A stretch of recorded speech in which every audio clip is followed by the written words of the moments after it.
I need it.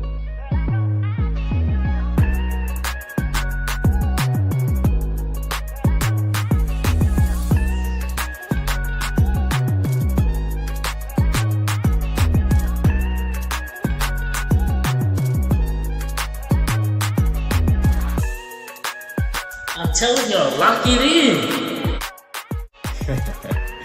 I need a sports podcast. I need it now. Yo, what is good, everybody? Two best words in sports. Game 7, baby. Y'all already know what it is. Your boy Bryce, my dog Cam, coming to you live today. Game 7 of the 2025 NBA Finals, man. Oh my God. This season is almost over, bro. Football, please come back soon, please. It's about to be the longest, month, 2 months until football season starts back up. No basketball, no football, just baseball. WNBA, yeah. Well, it don't hit the same. Ain't no hate meant in those comments, but it just don't hit the same, man. But Game 7, OKC versus Indy for all the marbles. You thought we were gonna get here? We all kind of felt kind of confident Thunder maybe coming into Indiana Game 6, but that was literally by a lot of different metrics their worst game of the year. Indiana obviously put a whooping on them, get us here to Game 7, but they're the best team all year. Game 7 on their home court. I don't know, man. How you feeling in this one? Man, anything can happen in Game 7s, man. It could be a random to the cup.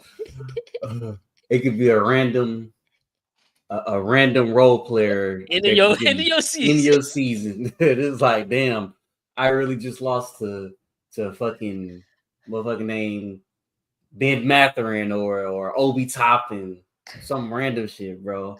Or for the Thunder, it can be somebody like Isaiah Joe or Aaron Wiggins just in your season.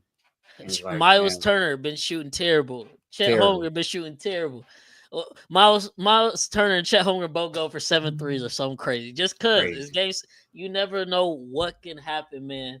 And I've seen a lot of Thunders fans. They've been drawing the parallel with like, oh, when we played Denver, the series went exactly like this. Game 7, we blew Denver out. Never worried. I hear you. I get there's a certain level of confidence that Thunder blowing them out right now. They're 10-2 at home in the playoffs. Best home team in the NBA all season, obviously 68 wins. But for those that got so much confidence, I just want to just maybe take you a step down a bit because history says otherwise, man. 8 Game 7s in the NBA Finals since the merger. Out of those 8, 6 of them have been all within 1 point with a minute left, and the 2 that were not were 4 and 5 point games. That was 2013 San Antonio, Tim Duncan. Of course, he missed that easy bunny in the lane. Remember, he went back down the floor, smacked the floor, then LeBron hits the jumper, put them up 4. And then Kobe, when he swung it to Artest, hit the 3 to put them up versus Celtics back in 2010. But, man, like I said, this 2 teams, they've never been here before. Obviously, both vying for their first NBA championship. Me personally, I think this game is about to be gritty. It's about to be ugly, which is everything a Game 7 should be, in my opinion. I don't think it's going to be too high scoring, and I think it's going to be close. It's still a coin flip for who wins it. I'll give OKC the edge just because they are at home, and I think they're a great home team. But as we know and as we've seen all playoffs long, if this game comes down to one final shot and Halliburton has the ball in his hands, hold your nuts, OKC, because it's gonna get very spooky. It's gonna get very spooky. Thunder 100. Pacers out there. This is the Pacers' biggest hater right here. Tyrese Halliburton ring would cause Eric nightmares right now. He cannot see that happen at all. But yeah, man, we about to get tipped off here. I think the closing line was OKC 6.5. I think it opened up at 7.5. Over under 215, and we are up and away. Pacers win the tip, man. Game 7. Damn, we really ain't seen a Game 7 since high school for us. 2016. Bron obviously with the 3-1 comeback. Another Game 7 in history. Here we go. Nembhard with the first shot. It's a bucket. Okay. Uh-oh. And the nerves are high. That OKC miss a couple shots. You start that tension in that building starts to build. Man. But yeah, no, the crowd is rocking. J-Dub to the rack. Blocked by Nice. Okay. Okay. Oh man, Chris, if you out there listening, my brother, I'm just praying for your health throughout this whole game. I know this is as traumatic as it gets. Halliburton with a step back three. Oh, he got fouled. They got a foul. Okay. Well, yeah, man.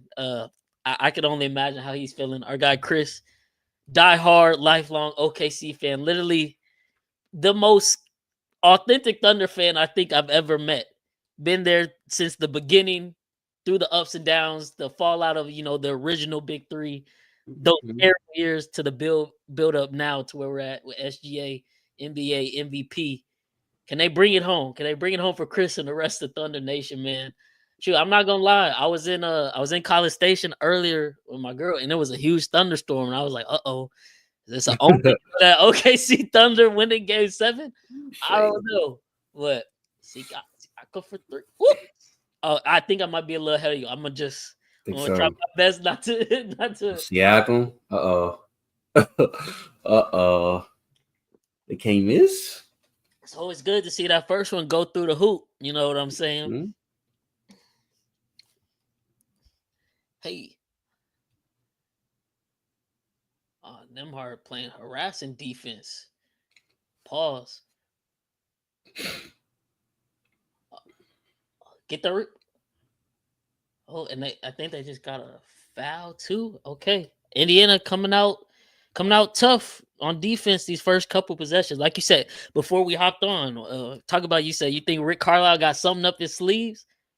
Oh yeah, for sure. He's gonna. He got some type of game plan that OKC coaches just have not seen at all, like the whole season. He's gonna completely just throw them off, and it's Game 7, so it's gonna be hard to like counter that while the game's still going on, because you don't know like if it's gonna work, if it's not gonna work, like the counter. So I don't know, man. I don't know.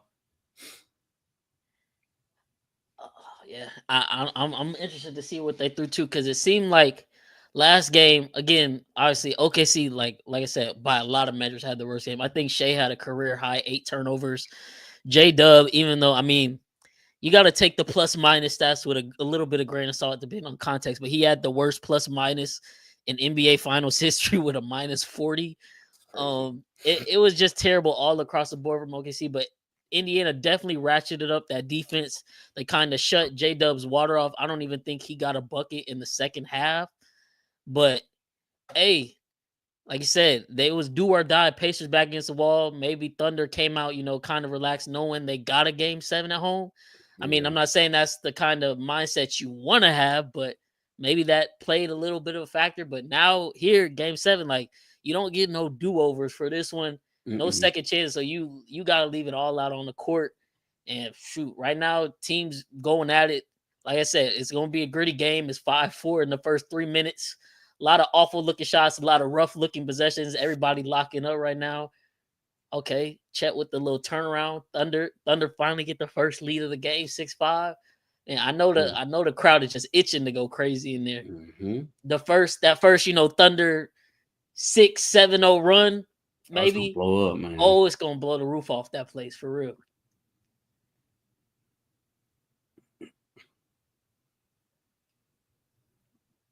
Hey, that's a good sign. Halliburton just hit his first, that was his first 3 attempt. That's a good sign. Oh, that was neat.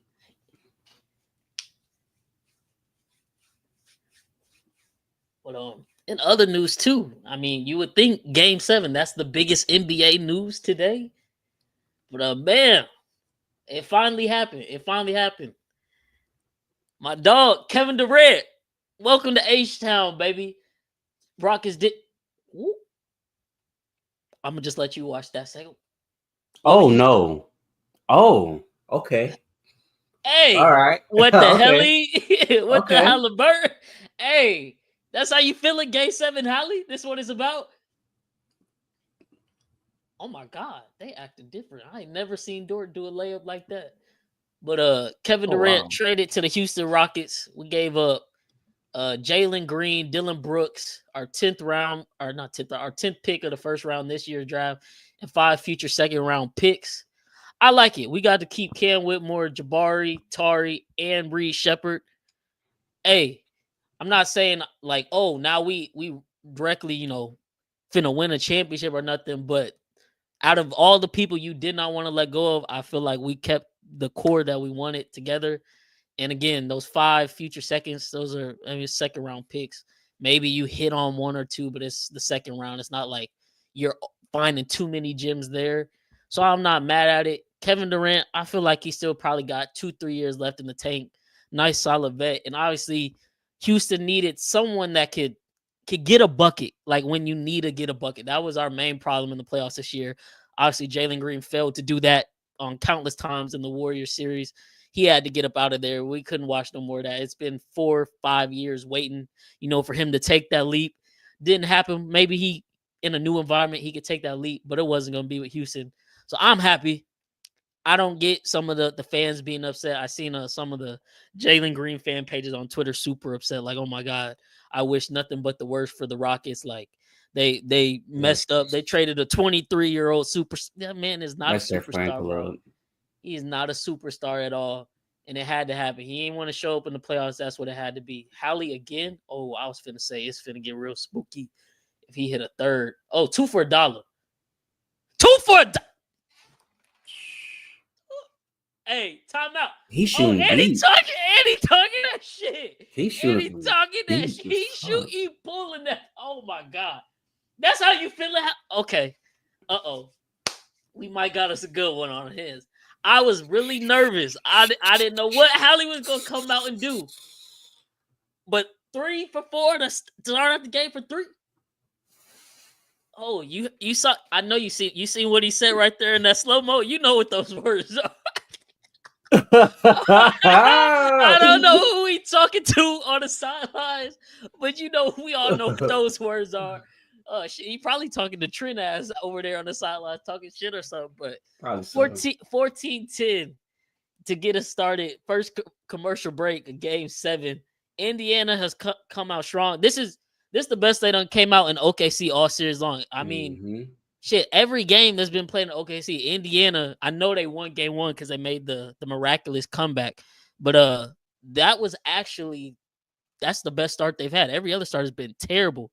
Bill Green, Booker should be. Oh my God, yeah. Oh my God, that's gonna be hilarious. They got to get Jalen Green up out of there. I feel bad for D-Book, honestly. Like from NBA Finals, 4 years ago to now this, like, hey, remember saying, yeah, good thing y'all made the right choice. Cade, I would sure love Cade on this team. And hey, Hallie is that dude. What we talking about here?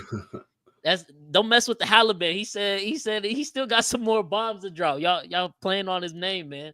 And it was crazy because coming out of Game 5, honestly, I know Halliburton played absolutely. He was dog shit in Game 5. It was awful. But it's so funny how sports media now, and I know it's not just like the media on television, but just like the Twitter trolls, all that. We're such a microwave society because after Game 5, you would swear Halliburton's career was over. The Pacers were done. And then he comes out, does what he does in Game 6 on the hurt calf. And now Game 7 starting the way, dude. What would a Halliburton ring do for the narrative, bro?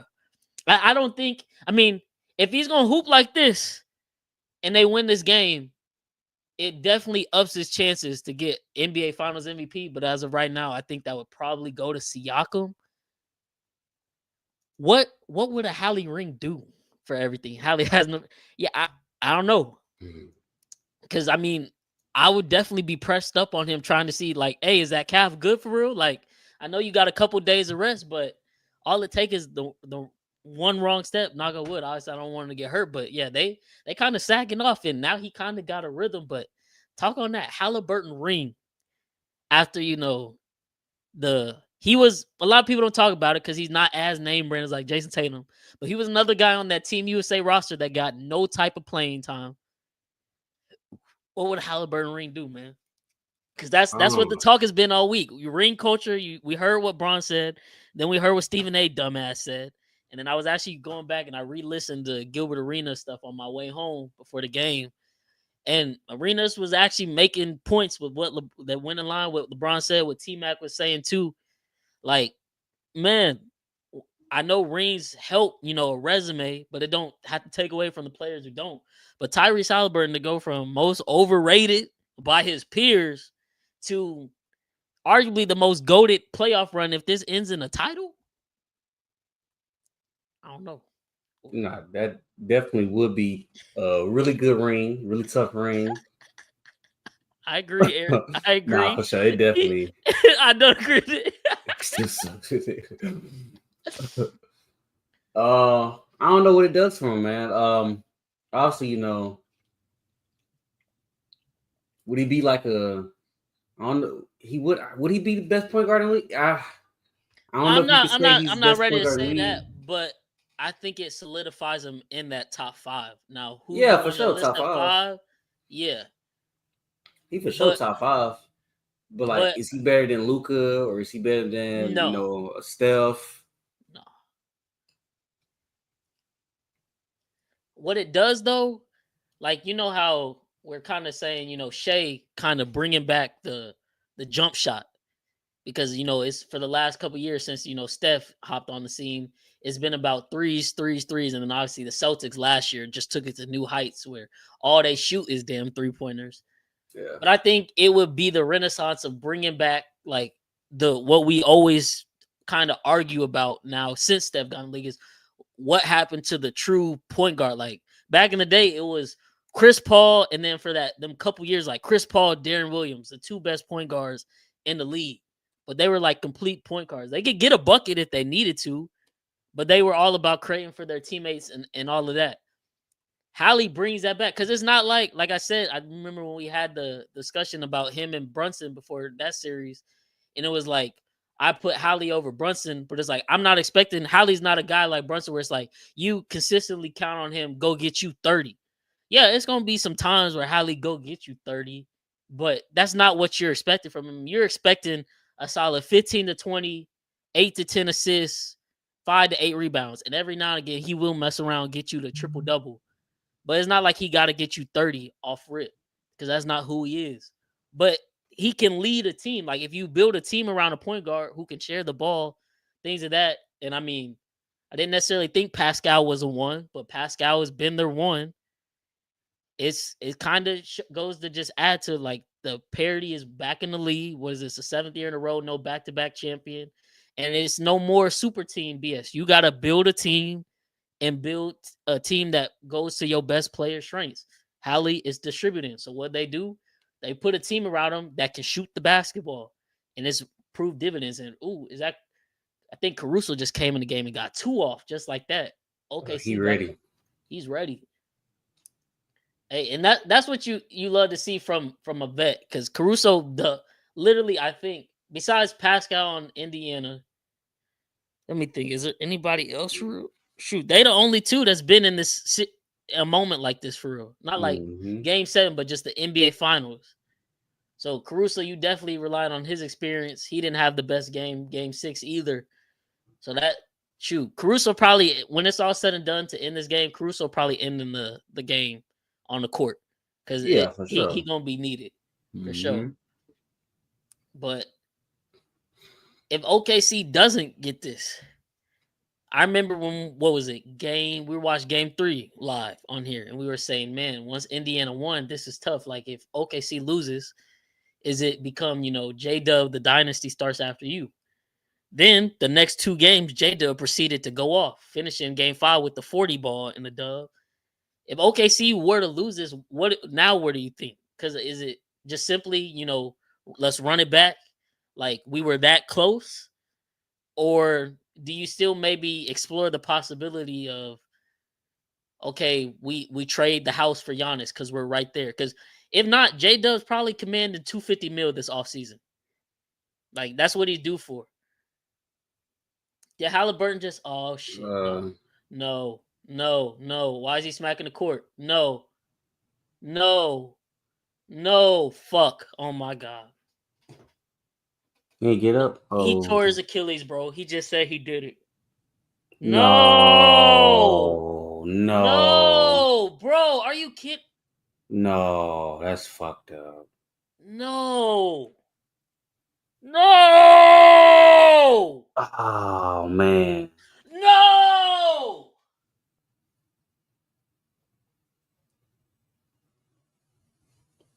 Oh, fuck.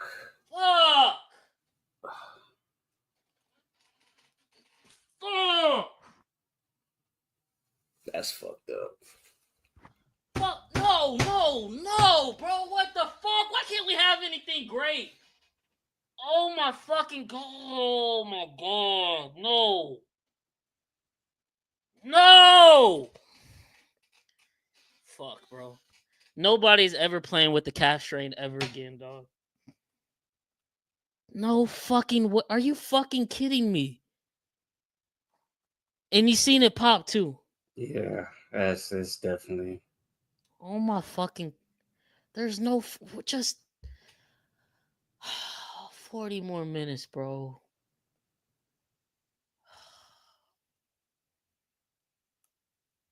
And he's out for next season now. What the fuck? This literally just killed everything for Game 7, bro. Oh my god, this shit did not just happen. Are you fucking serious? Are you fucking serious? Oh my god. Shit, that shit definitely popped, bro. His shit is done. Yeah. He even said it. You see, he said, I did it. And he started crying immediately. Game 7 of the NBA Finals, bro.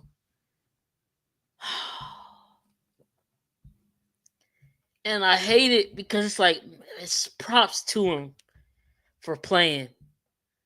But you can't help but think how much of that is the fucking media. Because if he didn't play, you know what the narrative would be. It's like, oh, you've given up on your team in the biggest spot. But how many times have we seen now a motherfucker with a calf strain pops his Achilles? Because obviously that shit is too weak to. Oh my god. Oh, we saw it pop. God damn. He said he talked with the doctors. He had to understand the risk for sure. Oh man, it. Just happened to Dame. Obviously, we know the biggest one, Kevin Durant, back in the 2019 finals. Fuck, man. Jesus Christ.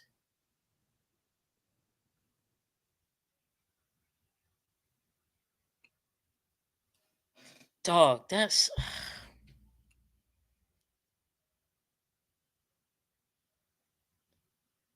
How do you even. How do you even play now if you're an Indiana Pacer player, bro? Like, you know how fucking deflating that is? Especially how the way he started the game. I know he started off hot. Yeah, you just gotta try to go out there and do it for him. But yeah. Not in the first, man. He was cooking, man. Jesus Christ.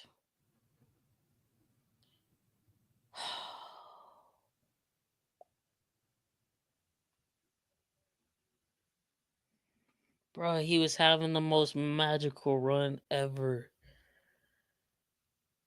He knew it immediately.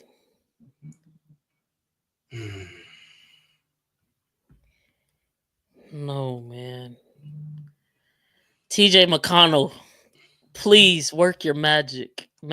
Keep this game close. This.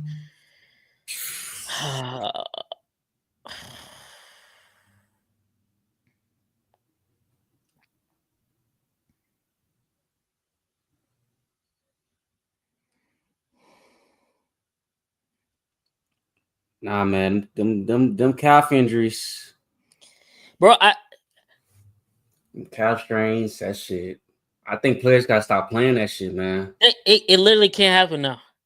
Like, I feel like even if a player is like, oh, I understand the risk, I feel like it's medical malpractice to even let them play at this point. Yeah. I don't know what the threshold is. Like I don't even know what they said his strain was, but it didn't seem as bad as whatever strain Katie had, but it's still obviously a possibility. But whatever you have to do to like get back to where they're saying like players can't play until that point is met. Like, it just is what it is. It's bad as it is, like, especially if it is an injury happens in the playoffs. Because Every fucking one now ends in that. Mm-hmm.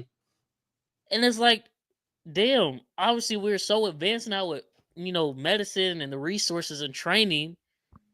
But my mom talking about next man up. I mean, I understand the mama, but shit, that's a tough next man up in the game 7 for everything. But I mean, McConnell has been hooping his ass off, but they gonna need every bit of that now and a little bit more with Hallie out. Well, they said it's multiple week injury when multiple weeks. That fuck shit. Maybe that whoever got a degree in sports science, that's what you need to be studying, man. What can we do to solve this obvious phenomenon? Can you make something that can speed the progression up of a strained calf or straighten up the Achilles? Like, I'm wondering, like, is there anything, like, obviously I know he's he is rehabbing around the clock throughout the last 3 days while until game 7. But like, is there even anything? It's not like you just put an ankle brace on for that shit. Like, it's a tendon. I don't even know if there's anything precautionary you can necessarily wear. Like, it just really is what comes with the injury, and that's what sucks, man. And it's like he didn't even push off that hard, but that's how weak his fucking calf is. Yeah. But again, people were on his ass in game 5 because he played the worst game, and that's what he was dealing with. And then the fact he made it through a game 6 to even get him to this point. And it's like, that's honestly, that's a part of the ring culture bullshit that Braun was speaking on. Where it's like, these players feel like they got to get a ring because if not, everything they accomplish does not matter. Doesn't matter, yeah. That sucks because now that's a whole year of basketball he's finna miss now, man. And like we were just talking about last episode, the East is low-key wide open since Tatum tore his shit. Yeah. Shit, now are the Orlando Magic the favorite to win the East right now? Cleveland, I guess, maybe. Orlando, Cleveland. She still got Detroit. The Knicks. I was gonna say New York, but shit, them motherfuckers still don't got a coach. I bet they wish they kept Tibbs now. What the fuck? God, they're so tough, man.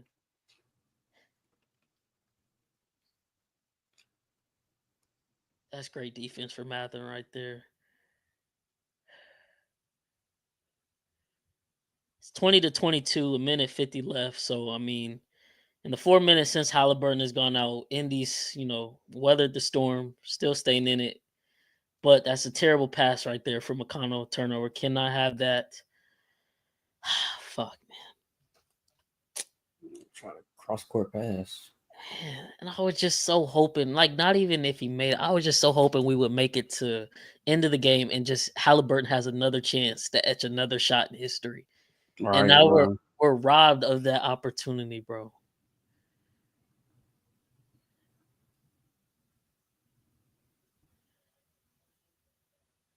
They're playing good defense, though. They are locking up right now on both sides.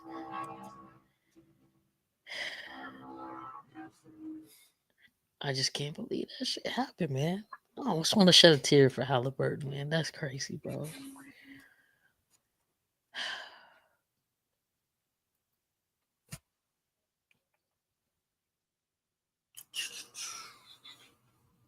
I really don't have any more words, dog. I can't believe we just watched that. And it's like, as soon as like I seen him fall and start smacking the floor, I was like, I knew he did it. He did it. And then they zoomed in on his face and he mouthed. I did. I'm like, fuck. That's the one thing I did not want to happen, bro.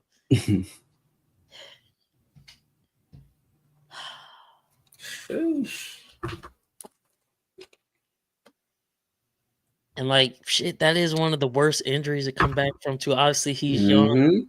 Tatum's young. We seen KD come back pretty well. And KD, I think it happened to him when he was like 30 or so. So they're younger than that. Yeah. But it is just one of those injuries where it's like they say players truly never come back the same. And that's super tough. Obviously, I mean, it's not like Halliburton's game was predicated on athleticism necessarily. But it's about to be a year out of basketball now. Let's see where he returns. But, like, that's a year gone of this championship window, so to speak, for Indiana. Yeah, that shit tough, man.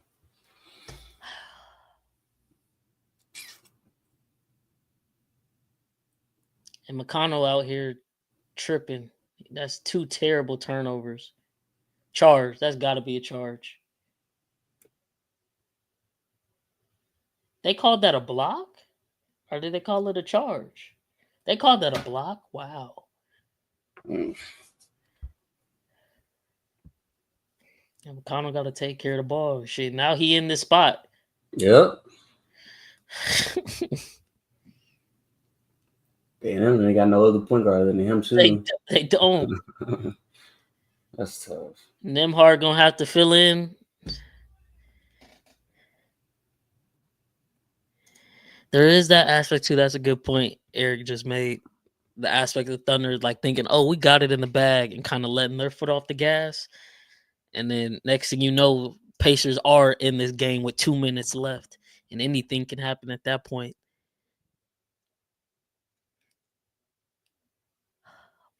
Chet just missed the first free throw. Makes a second. It's looking like, yeah, probably going to go unless Indiana hits some crazy shot.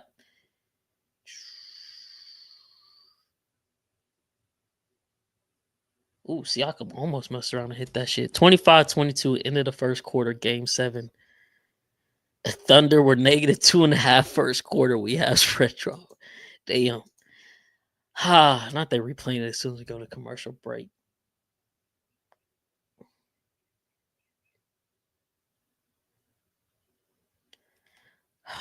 Man. I don't wish that on my worst enemy. I don't ever want to feel that pain. They say like your whole foot goes numb. It's like your foot fell off or some shit. Probably just burning.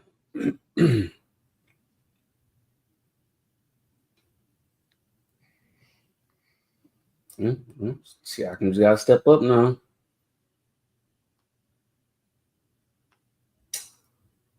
Step up now. You're gonna need a spicy pea for real.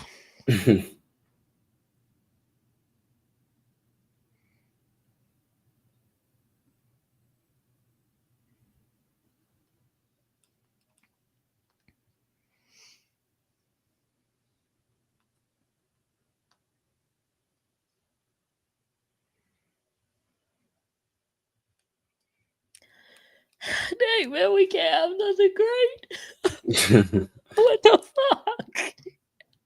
Oh, I was so hyped to watch this with Halliburton, bro.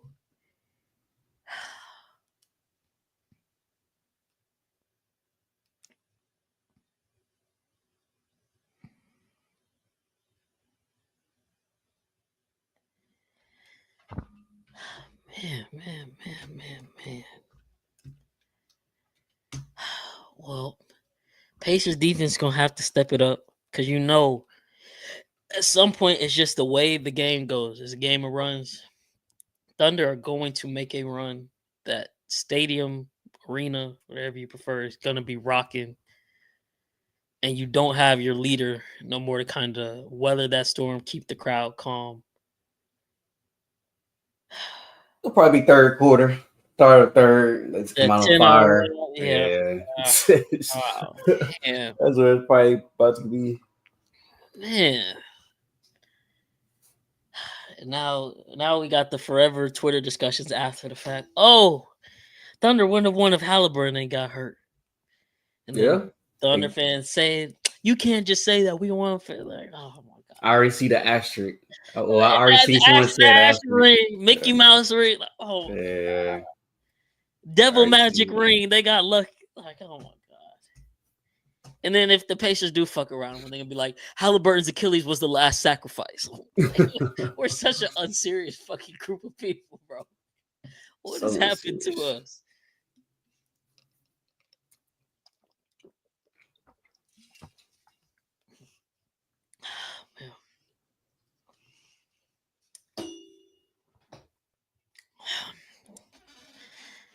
Man. Can you see like you said? Obviously, like you're gonna need everybody to step up. Number one, you're gonna need Pascal to have a really good game. He's off to a good start in the first. I think he finished with 7. But like, what would be a recipe for a Pacers win right now? Like, what all has to happen? I mean, you're gonna need somebody. You're gonna need somebody with Siakam. I mean, you're gonna need either Neesmith to come on with it or Nimhard. And One of them Neesmith, two I think gotta. Neesmith got 2 fouls early on Shea. See, Mathurin just hit a 3, and Mathurin he could be an X factor. Yeah, Obviously, was that game 3 when he had 27 out of nowhere? Mike could use a little bit of that again. Yeah, you need somebody with Siakam now. You need someone to go off for them.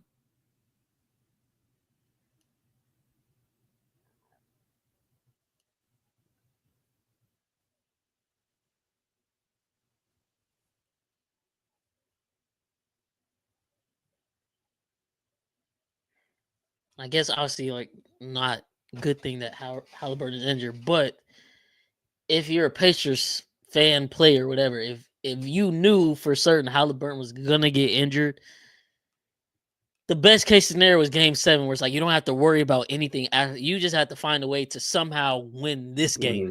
Yep. Not like you got to win this game and another one without Halliburton completely.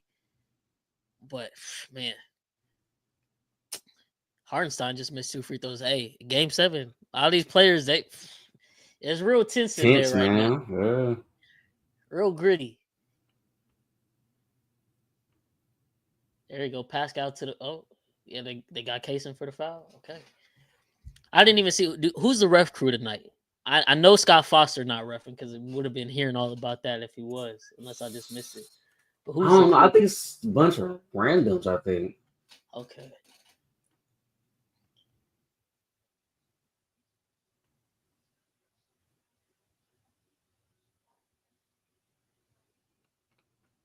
Shit. Hey, can we talk about if Pascal were to pull this off? You realize his resume becomes, I know it's not the league, but he was also a G League champ, G League Finals MVP, 3-time All-NBA, one of them second team, 3-time All-Star, I believe, 2-time Finals champ, 1-time Finals MVP. He was All-NBA? Yeah. When was he all? He was All-NBA? When was he All-NBA? Or maybe I'm sure. Maybe it's all defense. Or he got some type of accolade. Like maybe I'm thinking All-Star. Maybe it's All-Star. But all that said, he's probably in the Hall of Fame, though. Yeah, for sure. I mean, it's so easy to make the Basketball Hall of Fame. Like it is definitely a lower threshold than most. But like a guy like like Rasheed Wallace, NBA champ, he's not in the Hall of Fame. Yeah.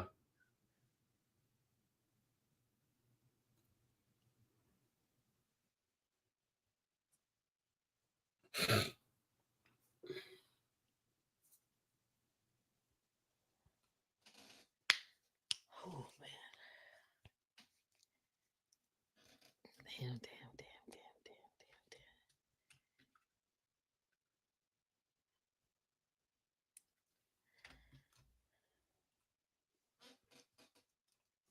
'Shit, man. Now I gotta find a new fucking favorite player again for next year. I was all in on the Halliburton bandwagon for next year. That was gonna be my guy for the pod.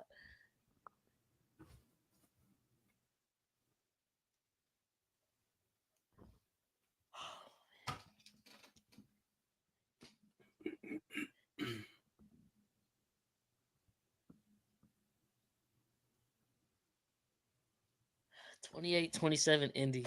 I mean, to have that happen, this is really good, after the fact.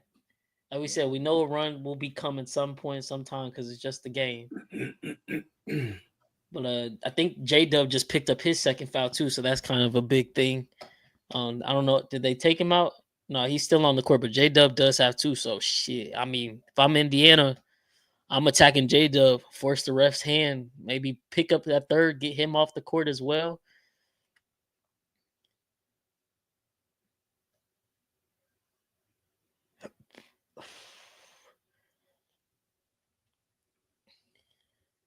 And that was one of them guys that got, damn, a lot of people got 2 fouls right now. Is that they just got J-Dub's third? Wait, no. They called it on Tony Bradley? What? Okay, never mind. J-Dub just undercut him, took the ball, and then they called the foul on. They caught on Bradley? I don't get that one, but okay. But McConnell just picked up his second foul, and he also got 0 points. So those minutes that he was on the court, shit, Bradley would got 2. Okay, refs, please. We've already been robbed of one thing. Don't rob us of a game where you gotta have your imprint on everything. Like, don't nobody want to see that shit. Just let them hoop.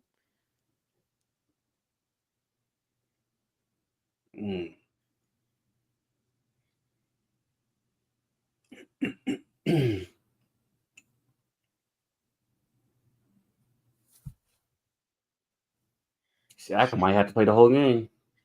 He might. And the guards for Indiana are honestly scaring me. That's their 6th turnover. Luckily, Thunder just turned it over right back. But you cannot have a game where you have 15 plus turnovers and expect to win this.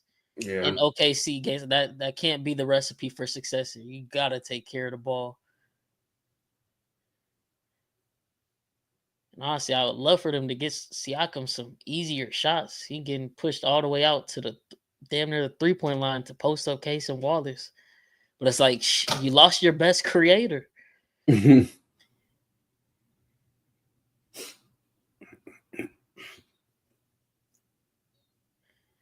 They just call. Okay, man. These refs. I see what type of game this is going to be, man. I think Bradley just picked up his 3rd. Why they got to keep replaying the Halliburton shit, man? Don't nobody want to see this.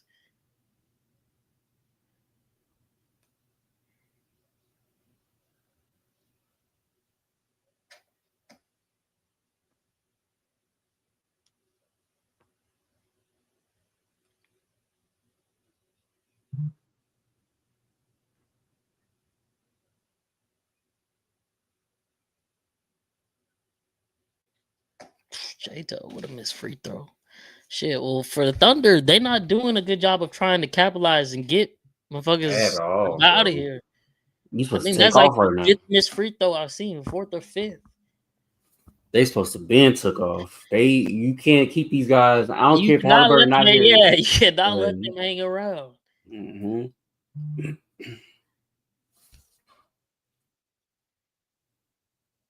But like I said, I hate it. There's literally 3 players on the bench for Indy now with 2 fouls, and we got 8 minutes and 45 seconds left in the third or the second quarter. Like,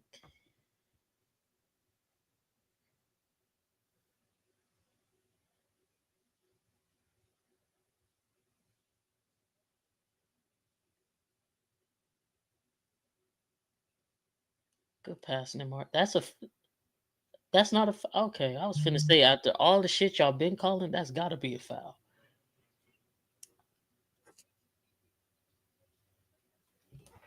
I mean, what's the full stats looking like?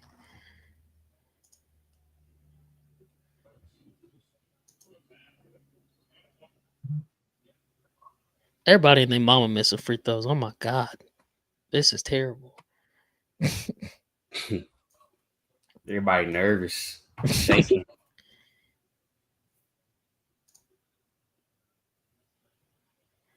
Siakam is on the bench right now getting a breather. Shit, this might be the only one he can get for real.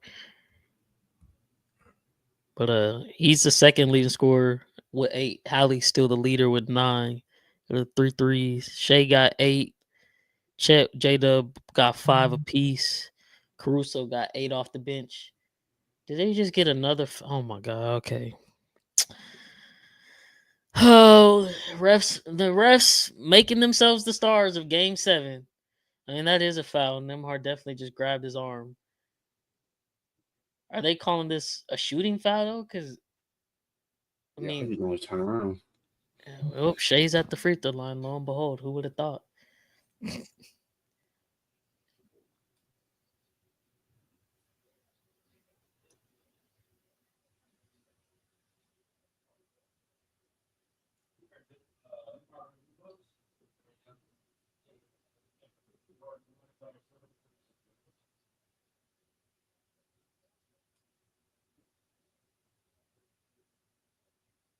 And an inbound turnover. Oh my god, here we go. This is probably where the run finna start.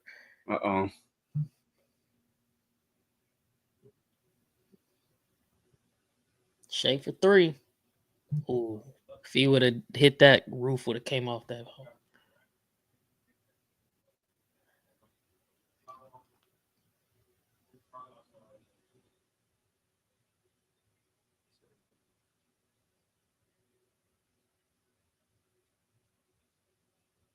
Okay, good offensive rebound, kick out.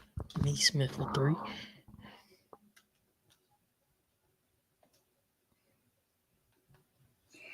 They sticking around. They sticking around. Sticking around. I don't know, man.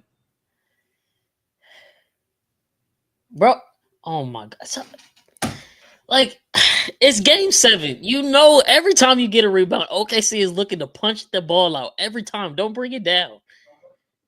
You just went from getting the rebound, possibly be able to go back down and go up. Obi just lets Casey smack the ball right out of his hands. Shea gets a jumper. Tom, like, Shay's so tough. It's game 7. You know this, bro. That is number 1 on the scouting report. Do not bring the ball down versus these dudes. They will take it away.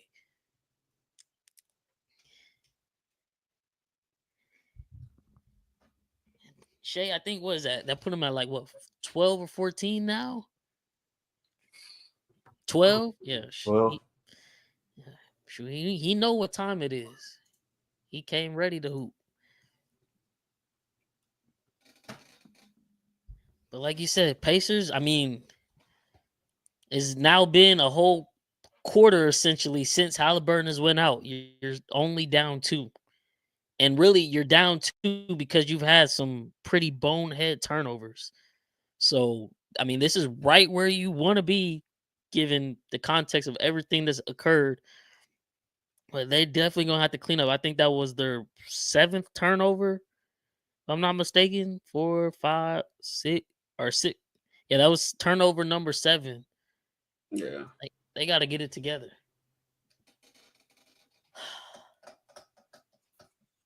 I mean, Shea, I don't know what his averages are now at. I know obviously he started off like historical, but it was going to be, too tough to keep up to averaging 36 on damn near 50, 40, 90. But I want to say he's averaging around like 30 or so throughout these finals. Let me look that up because he actually only scored like 21 in game 6, I think, too. So that probably brought it down for real.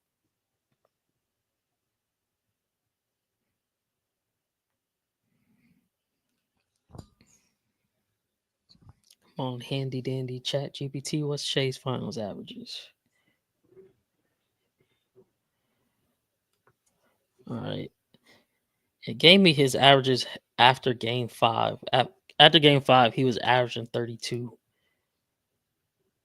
think he finished game 6 with like 21. So I don't know what that brings it down to after the fact. But yeah, he's for sure. It was stamped one of the greatest all-time seasons in recent history. And I think I told Chris wrong. It was probably like a month ago when we were talking about this. When Steph won unanimous MVP, that was the year that LeBron and them hawked him down 3-1. So he did not win the title and finals MVP with that. Shea would have it all. Finals MVP, regular MVP. Now you got that Western Conference Finals MVP award.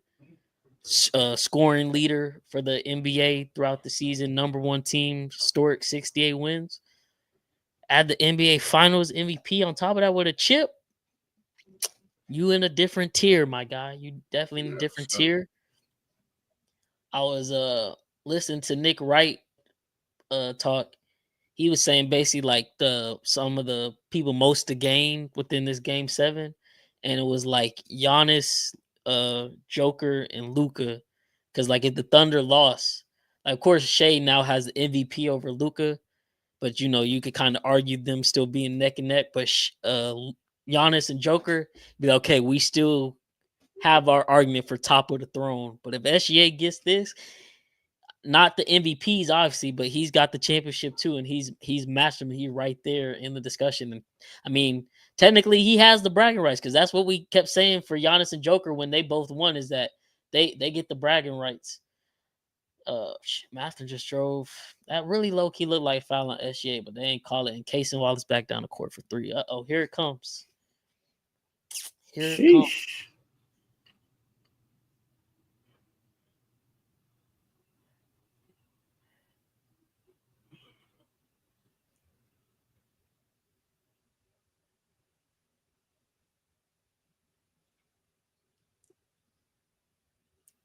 I mean, bro, it is amazing. Like I'm not buying into the full narrative that people be running with on Twitter, but it is amazing what the Thunder get allowed to do on defense the way they play. Like these are the most handsy motherfuckers I've ever seen. But on the other end, Indiana cannot touch them, or they're at the free throw line. They be super aggressive. Caruso had just hacked the shit out of them hard. And Miles Turner with another miss free throw. My God, he's been so ass this series.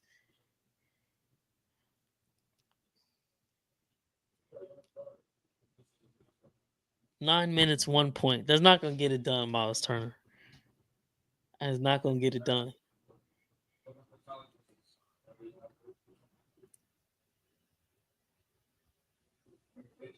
And another missed free throw. He missed both? Yes.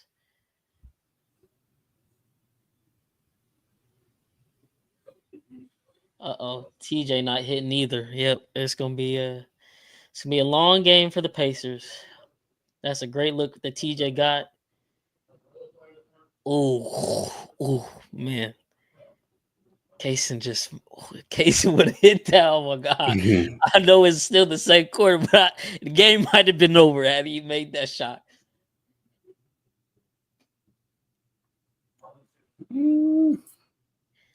Man, the free throw shooting is absolutely fucking atrocious right now. Somebody got to get going, man. Somebody, please. Yeah. The good thing for Pacers, OKC not shooting well from 3. Yeah. Oh, there you go, TJ. Finally, he got one. But Indy 6 for 11. OKC is 6 for 10 for the free throw line. Chet for 3. And Brick, he's shooting literally the worst 3-point percentage, I think, in like NBA Finals history for like minimum 15 attempts. That's nasty. He was shooting 12% coming in. Damn. Coming to the Game 7? Yes, bro. And he just missed another one. I don't know. I don't know if he shot one before this game. But he might end the fucking series shooting single digits percentage-wise from 3. Yeah, that was his first one. But Neymar just got to the rack, got a buck. So now they back down 1. So that's the way to weather that, because that was a quick little 5-0, 6-0 spurt by OKC. If you don't weather that the right way, it can get away quick and it can start to spiral. But yeah, no, Chet shooting 12% for 3, and it makes it hard because I mean, I'm going to cut us some slack. Obviously, there's no excuse for that, and there's no defending it. But people got to give him a grain of salt. Chet is basically in year 2 of his NBA career, and he's really only played a year and a half worth of games because he literally broke his hip to start this year and missed half the season. He's going to be all right. It's just a matter of him actually maturing basketball-wise and body-wise. He will have to put on some strength, yes. But for right now, with his current frame, it's like, if he's not hitting his jump shot, it's not like you can take him and be like, okay, Chet, go in the post and go get us. But he's not a post player. Yeah. And that's honestly, I think that's the thing we're about to see too within the next couple of years for all these young stars that we're looking for them to take next leap. A lot of these guys, once they develop that back to the basket game, their game goes to a whole new level. Like a guy like Chet, if he develops a back to the basket game, besides Wembanyama, who's going to be able to defend it? You can't contest that. He's 7'3". You literally cannot contest him at all. He just doesn't have that in his bag. But again, I think Chet is 20 years old in year 2. Like, come on, y'all. He's a lottery pick. He will be all right. He's been an instrumental piece to y'all making this NBA Finals championship run. He ain't going nowhere. He's not going nowhere. People talking about if OKC loses, we need to have some discussions about Chet and possibly get him out. What are you? There's no discussions. Nah, you crazy.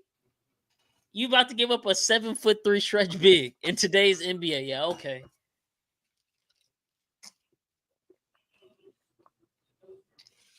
Like obviously, he's not Wemby by any stretch of the imagination, but there's not a lot of him growing on trees. There's only so many. When you have one, you don't just give it up. Like we said, that's the microwave society. Cause shit, if J-Dub ain't never go for 40, oh, he be gone. They everybody like get him the fuck up out of here. He been one of their best players all series. Mm-hmm. Like, man.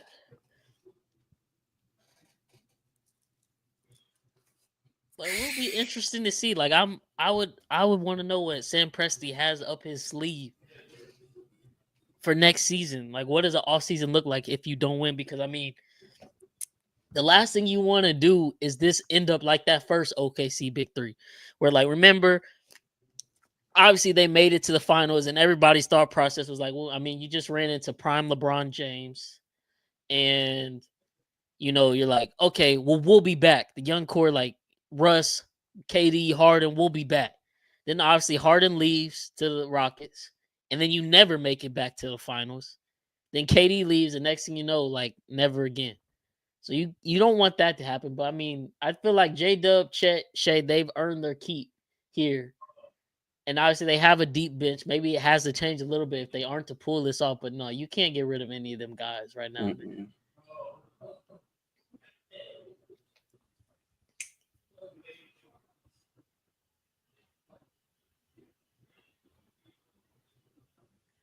4 minutes, 50 seconds left in the second, 36-37 ball game.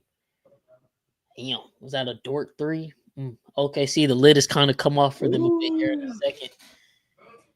It's going to be a tough stretch for Indiana right here to close out this game headed in the half. You cannot be down double digits headed in the half. You got to keep this single digits, preferably 5 or less, too.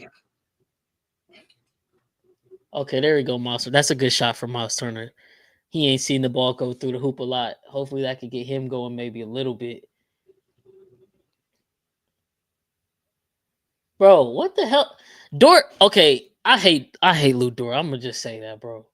The way he plays, like, do you see how he just fell right there on that? Like, bro, stop trying to flop like that. You look stupid. Trying to get that call. Okay, TJ McConnell. He's got his rhythm a little bit now.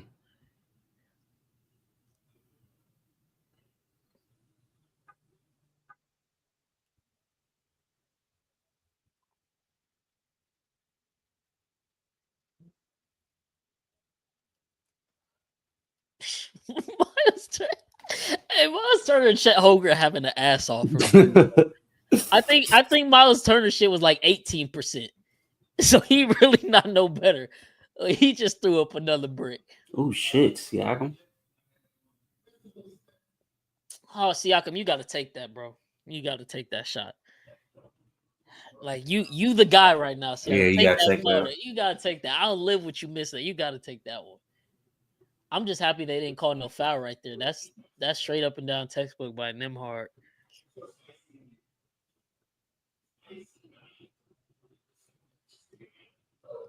.40, 3 minutes left.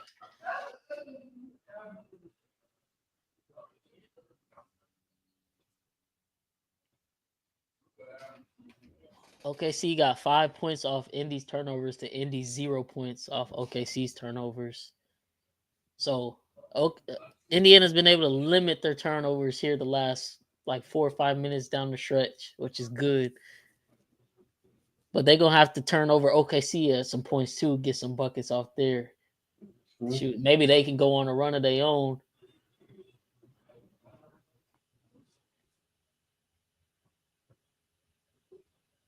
Oh my. Oh, that's a goaltending. Okay, I was gonna say I don't even know how Miles Turner got to that. That's not. That didn't look like goaltending. Nah, it came off. Oh, It it came did. off. Yeah. Okay. Like real quick. Ooh, that was close.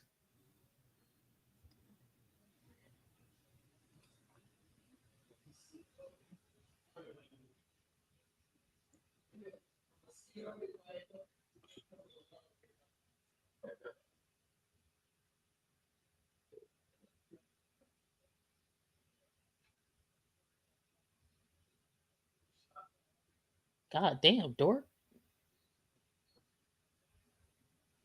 Damn.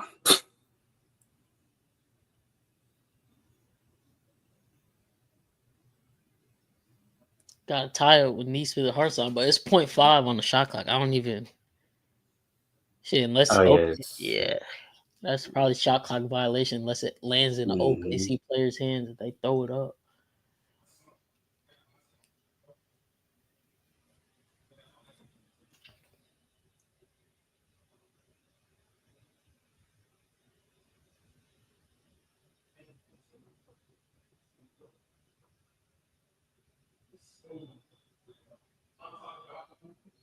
What the fuck? I don't know if Hardenstein meant to do that. He just batted that shit out of bounds. No one was even standing over there.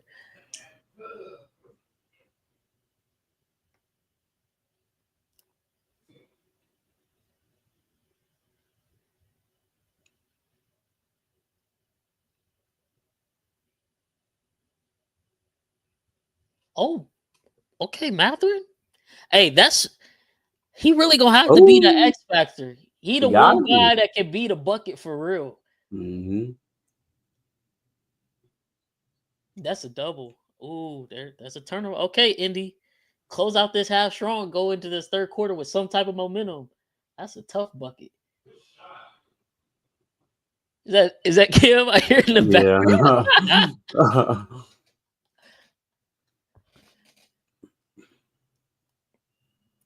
Shea low key sometimes be getting his ass cooked on defense. Oh, he do. Sometimes he got. I'm like, I've never the shit that ESPN brought out last year, that blow by stat for Luka. I don't know where that stat even came from, but I would like to see it for Shea this year because the narrative has been completely different with him. I seen somewhere they said only like a certain I forgot what's like the name of the company or like the people who like does that stat. They said only like those people can see that stat. Like the public can't see the like that type of stat. That is fucking crazy. That's crazy. They literally used that shit to trash Luka last year out of nowhere. And I've never seen the stat before that, and I've never seen it since.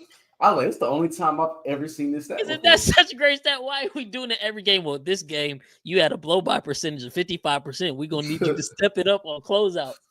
Like, what is going on?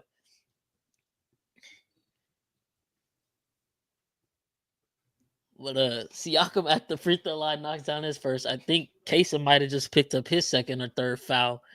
India 44-42 pending Siakam's second free throw right here. 1:28 in the second. Siakam hits the second. Now this is good. If Indy can go into half with a lead, that's real big. That's real. Because you know OKC coming out that third quarter with the spark. They're on a 9-2 run in the last 3 minutes and 30 seconds. Shit, that's when I was saying they gotta really finish this half strong and not go down double digits or something. So they definitely weathering the storm well. Ooh, Shea, damn, in and out. That's tough right there.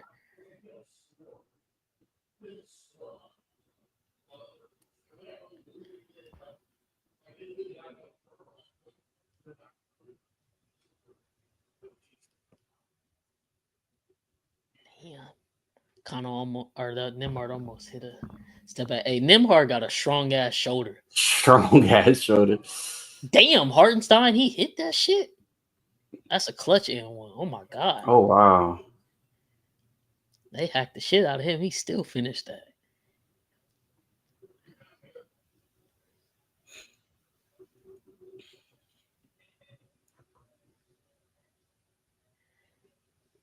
That's a bad foul. He got 7 assists. What the fuck? Shea do? Yeah.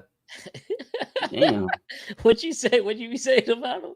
He a facilitator. Yeah, man. Shit, he a playmaker, man. Chris don't ever want to hear that. But it's like, bro, when he gets 6, 7 assists. Oh yeah, it's win the game, very hard to beat this Thunder team. Yeah. Cause you know he gonna get his 30 still. Oh yeah, I was gonna get that 30. Dort. Oh my, you cannot. Oh my, these refs are so fucking terrible. They called that? Yes, you cannot fall for that bullshit. He does this every fucking game. He's literally floppy, bro. Don't reward that shit. Oh my, he's too fucking big to fall like that. He didn't even touch him, and he just flew 30. Oh my fucking god, bro. Nah, that's OD. That's that bullshit I hate. Like, why are you rewarding that shit? Get it out the fucking game. I fucking hate Lu Dort. He's so fucking shitty. He's the strongest player on the strongest player on the fucking court right now. The touch of a fucking feather, he falls out like that shit. Come on. It's a foul. And you can't even waste a fucking challenge if you're caught out because it's the first half. Like, who wants to deal with that bullshit, man? That's so fucking lame. I hate these fucking refs, bro. We about to go into half tied up, and y'all want to reward bullshit like that. And then Shea back at the fucking free throw line because he get every fucking call. Like, god damn.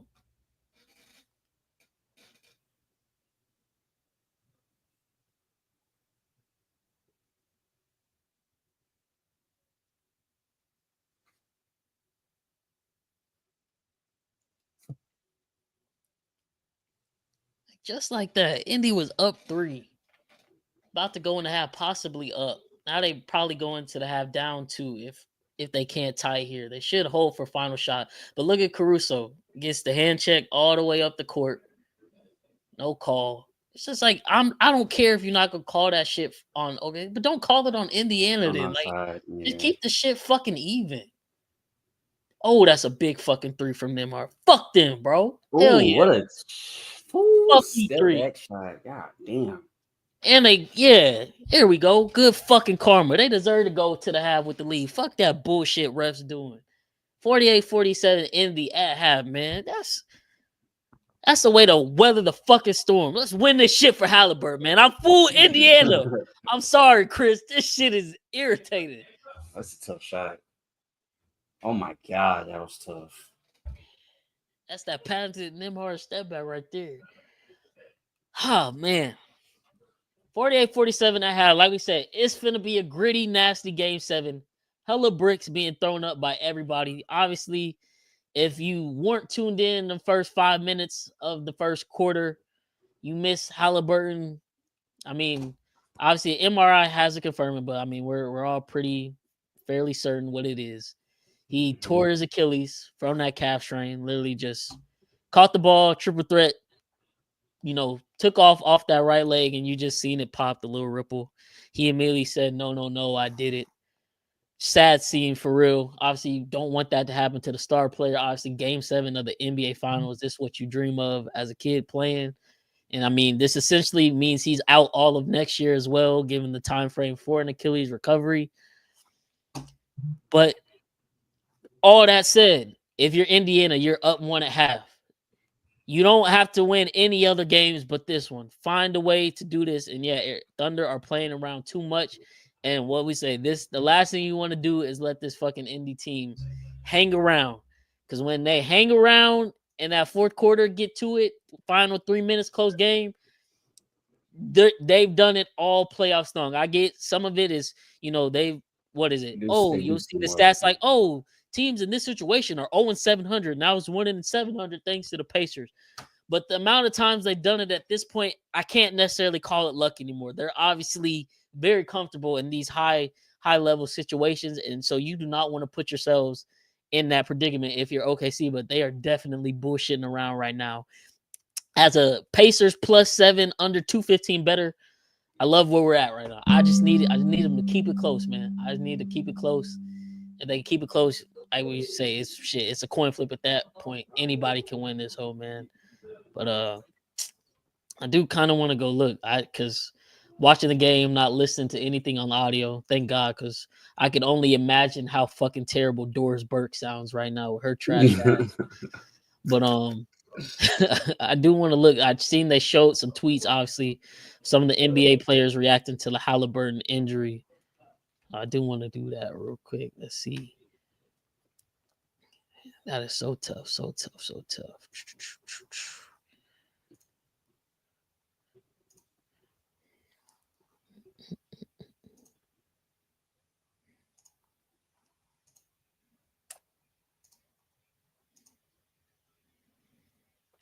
See what's going on, man. Damn. They couldn't even give my guy a cart to get up off the court, bro. Right. Like, damn. You know, dead ass. That's literally how fuck it felt watching that shit, bro.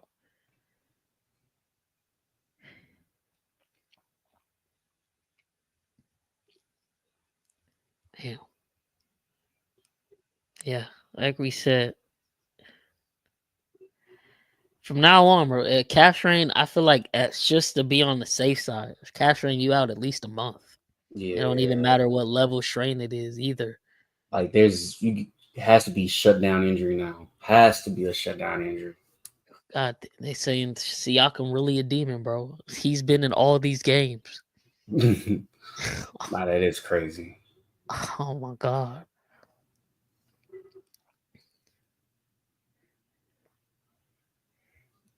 Jeez.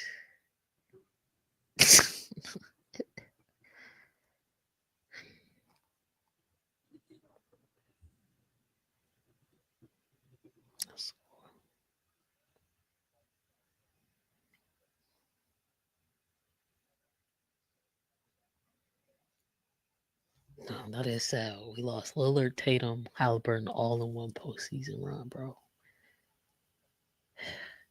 What do you think? Because I mean, like, obviously, back in the day, they still had injuries, but why does it seem the more advanced we get, the more we still end up with more devastating injuries? Like the level of sports science compared to back in the day, but it seemed like everybody and their mom was getting hurt for real. Yeah, I'm trying to think like, and it's just like that. Literally, it's just that one step on his toes. Oh fuck, man. Maybe it's like I feel like they're like working more harder, like during like they're putting up more reps than the dudes back in the day. Back in the day, yeah. Because like, bro, these guys, like the regular basketball player now, they wake up straight in basketball, like in the gym or working out, and then they might have like a little break, and then pregame, even before like the initial warm ups, they're working out again, and probably lifting weights again, and then got the pregame, got the warm ups and stuff like that. So these guys are working out like at least probably 3-4 times a day. Yeah, it's like every day. So I mean, that has to like put stress on like muscles or something. You see this, bro? What I say? What if Halliburton was the final sacrifice? Oh, God. No way Stephen A said that. What is that? Oh no, this is they clickbait. This is from Game 5. I remember when he said this. Stephen A said Halliburton looked awful and he's glad he's injured, but he meant like he's glad that it is that he's injured. That's why he probably looked awful. But that's not from what just happened. Well, shit, someone gonna see that and believe that's from tonight and be pissed about it. But no, shit. So are we saying do players need to go back to fuck being in the practice gym 6-8 hours a day? Go gamble, go smoke cigarettes, drink a 40. Nah, I ain't saying all that. You know how Chad Ochocinco always be saying, man, forget eating healthy. You can eat McDonald's and still be a pro athlete.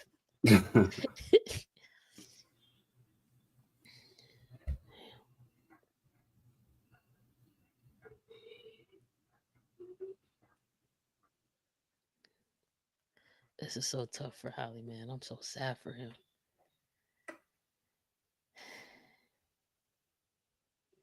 Dang, Chris just got home to the news, bro. Yeah.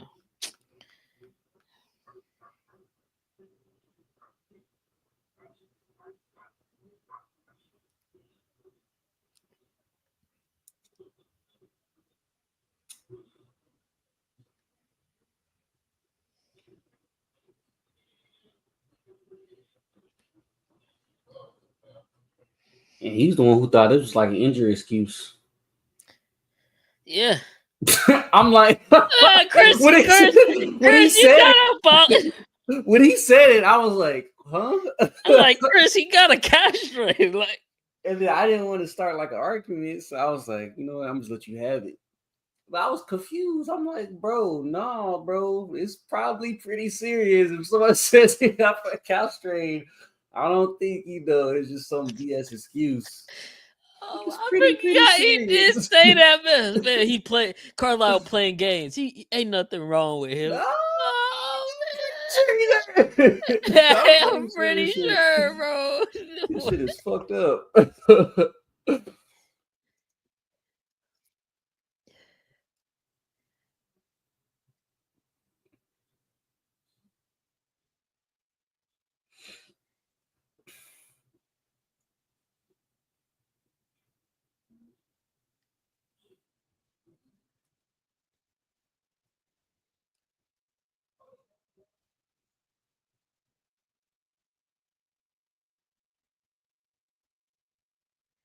Okay, this dude, he's not doing that if they win.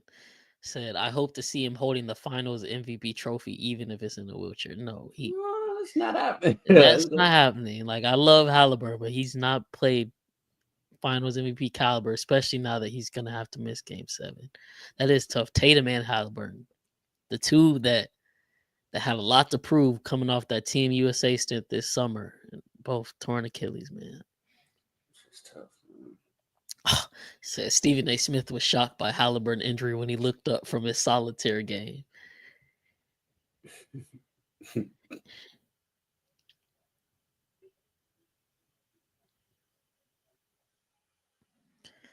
OKC negative 6.5 spread for the second half. Ooh, man.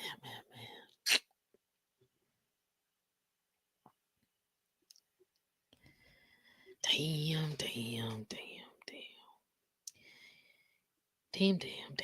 Wait, what I do? I'm pretty sure we can go find. I'm pretty sure he had even said at one point, he was like if it is an injury where like he really hurt, like I'll come back and eat my word. Like this, what it is? He just tore his shit. He tore his shit.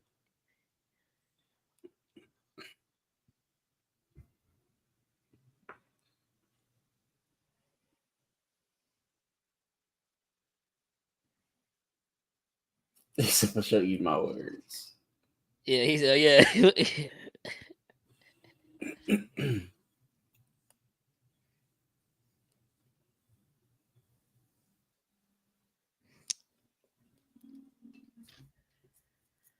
Shit, man. Dear God, please. I'm saying, nah, bro, that's not enough. Eric's a side note. Thunder Pacers under 104.5 cash. Halliburton under 27.5 PR cash. Shy most assists in game plus 250 pending. Oh yeah, you looking good for the sweep. Okay. Shoot. Right now, Eric, what I got riding, I got Pacers plus 7 under 215. But I did actually just make a hedge bet and bet the negative 6.5 second half spread for OKC. Because I mean, if they hit, they hit. But there is, because they down 1, so there is a universe where they could clear that 6.5 and Indy still cover the plus 7, so maybe a double winner. But if not, cover if they do end up putting belt to ass in this second half. But I did sweep for game 6. INISPod, I went on there on last Tuesday, gave out Hallie over 13.5, which is the lowest it's been. That was obviously the first game coming off the calf injury, but they said he was playing. I was like, I know he'll come out, hooping. And then Nimhard over 10.5 said he had to get it going. And then thankfully Indiana put belt to ass so much that J-Dub ended up basically going scoreless the second half because he had 16 in the first half and I had him under 23.5. I was like, oh shit, J-Dub, shit, you just proved me wrong. Like I thought if anything, this was a game you probably have, your J-Dub classic where you just kind of ass. Yeah. But he ended up getting locked up second half. So we got the sweep there, headed into game 7. And then game 7, like I said, I just expected it to be gritty, no shots being made, and Indiana to keep it close, at least to the end. Obviously, that was thinking with the healthy, Halliburton in mind, not healthy, but Halliburton playing. So that's still a big question mark. But hey, Indy said, this is what you wanted. OKC kind of playing with their food. Indy up 1.5. Said, just got to do for the next 24 minutes. You just have to play the best 24 minutes of basketball of your life. Yeah. And you can be okay. Because I'll tell you what, you're not going to have Halliburton next year. And that truly sucks. I hate that for Halliburton. I hate that for Indiana. But it will sure as hell feel a lot better if you got an NBA championship to rest on next year while you go through that down year without your starting point guard. Wait, what other two Indiana players? Indiana players tore their Achilles? Isaiah Jackson did earlier in the year. Yeah, him. Damn. I don't think Jarris Walker is that name? The dude from UH? Oh, UH. I don't think he tore his shit. I think he like fractured his ankle or leg or something the way he fell in the New York series. But yeah, Isaiah Jackson tore his. I don't even know if I think Isaiah Jackson might have tore his shit like in the preseason or something, or maybe it was one of the first couple games. But like that's part of the reason they was off to such a bad start. Like he was kind of like they big that could go get rebounds, be a lob threat for real, and then they just completely lost that. And with a guy like Hallie, that's always nice when he go pick and roll, have a guy you could throw a lob to. Yeah.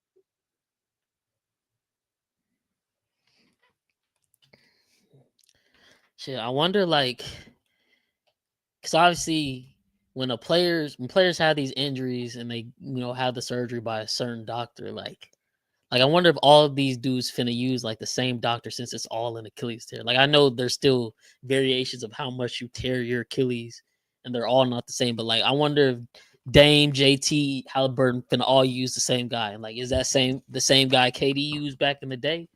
Because I mean, whatever guy did KD's, you want that because KD was the first guy we seen come back from Achilles and be like, oh, I mean, he's still KD essentially. Yeah. Now, obviously, he's never won a championship since, but I mean. He came back as good as ever. He was literally, a half shoe size away from completely altering what we know as NBA history now. Like if he hits that shot, they go on to win that series and potentially go in the finals, maybe beat Phoenix in the championship. It's a whole different narrative around him, around Giannis, around the league. Oh my God. And it's all because it's just think about how crazy that is. His toe was on the line and it changed the history of everything. Kyrie gets another ring. Harden gets a ring. Man, Giannis is known as a playoff choker. Yeah, Giannis That's crazy. Choker. All because his foot was on the line, man. That changed everything. But that would have changed everything. It'd be the little things, man. Oh, bro, that's fucking weird too, bro. What? Everybody who tore their Achilles, all number 0. Tatum, Dame, Hallie, 0. What the fuck? What the fuck is going on? Jeez.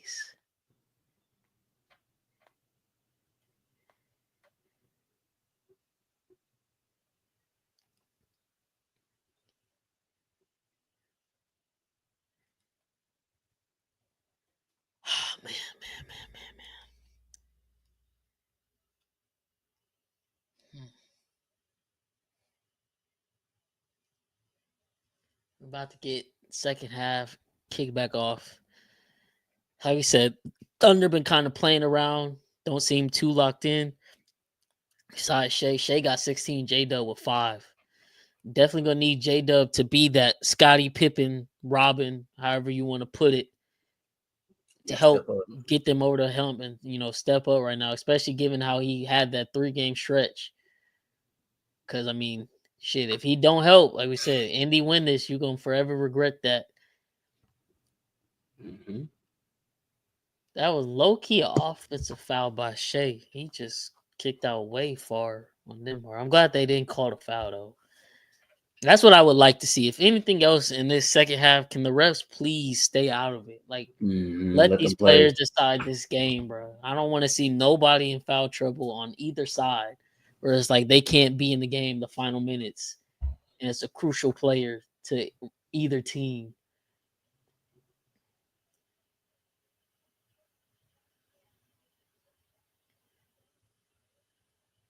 Okay, Shea coming out the gate with 2 threes. He missed both, but Chet there for the putback. And he definitely going to have to crash that defensive glass if they want to stay in this. They did start Matherin in Halliburton's place to start the second half, so let's see if he could get it going. And the turnover from Indy. This is not the start you wanted. Here we go. Here we go. Knew the Thunder was finna come out in this third. Yep.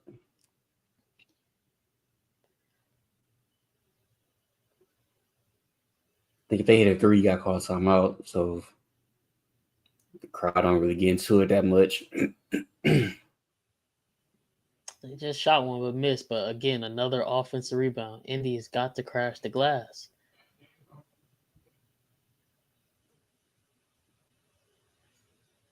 No, Dort better not. Oh my fucking God, Kim. Call timeout. Look at this bullshit. No. Call it. Rick, you got to call it.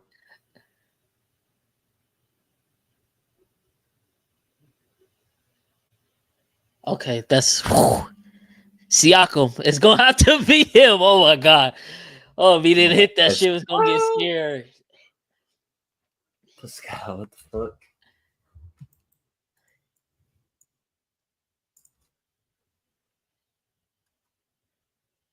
Did they just call another touch? Man, what kind of foul call? Shea definitely carried that. I didn't even peep that. Shea carried it like a hoe on that. Damn, he did. And it ends up in a Dort bullshit 3. Oh my goodness, man. Oh.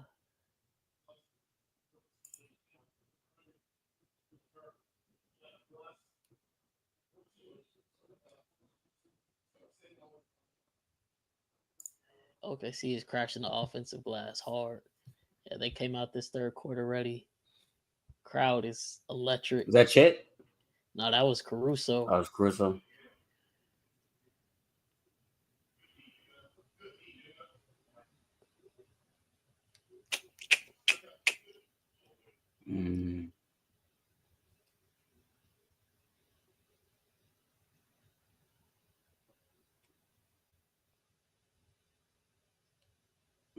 Another dumbass turnover, man. Call timeout. Call timeout, Rick. It's about to get ugly. You cannot have these turnovers, Indy.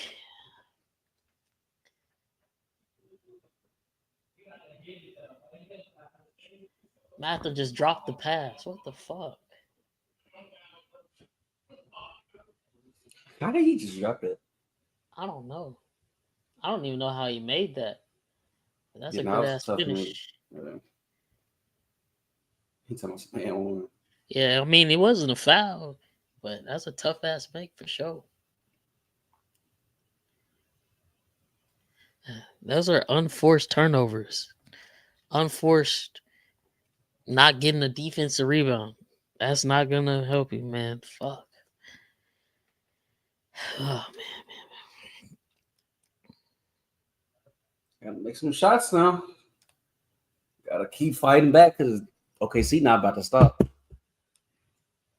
They gonna keep coming at you. They are. Like I said, most 10-0 runs in NBA history. I think they got like 115 of them this year. The next closest is like that 73-9 Warriors team that had like 78, I think. It's ridiculous the way they're able to just pull off these runs in the blink of an eye. And if Indy do not hit some buckets quick and get some stops, it will definitely be like that. And before you know it, this one will get ugly. Mm-hmm.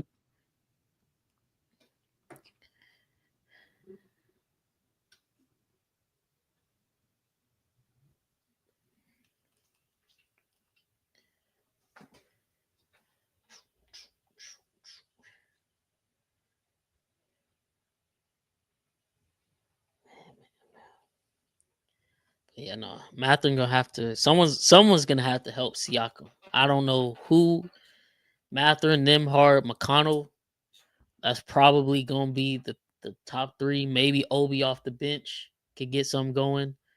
Neesmith, he not really a guy that can create his own shot, but he can get hot. And then Miles Turner, like I said, him and Chet in a battle for who can shoot the worst in NBA Finals history. So, I mean, hey, ass off, ass off for real. But maybe that layup J-Dub was fired. Maybe that gets him going. Like we were just saying, he probably gonna be the guy that needs to step up and help the Thunder. And if you got Shea and him both hitting, it's gonna be. I don't think there's really a. Never say never, but I don't think there's really a possibility for Indy to win this if both them guys got it going.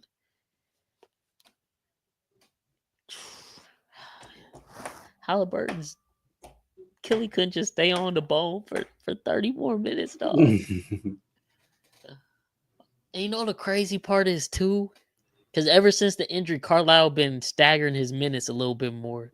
He was probably finna come out the game within the next dead ball, just to like.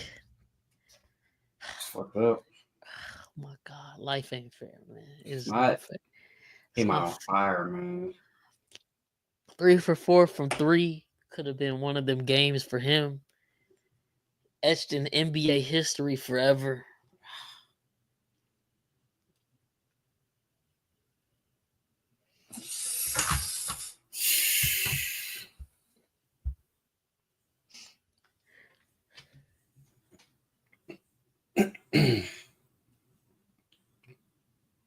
Coming out the gate.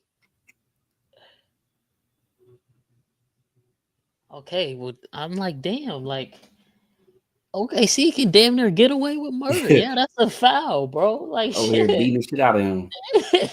God damn. Oh, J-Dub. Is that a... I don't know. That's kind of close. They saying his foot might have came back down before he got that shot off. I don't know if that's conclusive evidence to really say if he did or didn't, but indeed, they need to get a good look here. That's a foul. Oh, tough. Could have been an N1. Okay. Neymar needs you to knock down both these free throws, my guy. Can't be turn over the ball and missing free throws and not rebound. Got to do one of the three at least. That's that Kazaga on Kazaga crime right there. What's the foul count looking like now? What is that on Chet? That's Chet second. J-Dub got 2. Kaysen got 3. That's OKC's foul problems. Neesmith got 3. Nembhard got 2. Tony Bradley got 2. McConnell got 2. Man. There we go. Good on the first. Good on the second. All right. 53-56, 8:54 left in the third. As we expected, OKC came out ready to hoop. They've been a third quarter team all season. Let's see if Indy can string together some stops and kind of weather this little mini 5-0 run.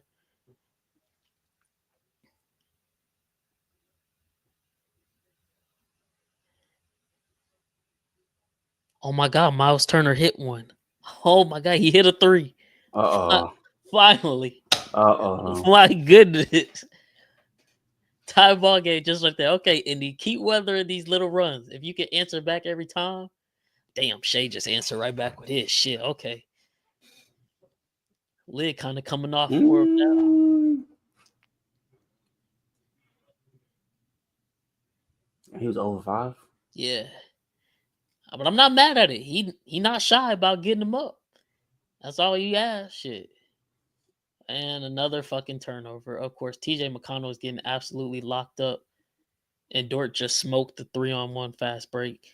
That's a clutch stop by, I think that was Turner that got back. But shit, turnovers, man. And it's like, it's going to be tough because they do not have their point guard. Like, people can say what they want about Hallie, but that is literally, that's one of the main things he brings to the team, and it's not something that you can show on a stat sheet for real. It's literally just keeping the team together. Wow, Chet just hit a 3. Uh-oh. Yep. Uh-oh, here we go. This might be where OKC puts the stamp on it. McConnell with another terrible turn. McConnell, he done used up all his luck, I see.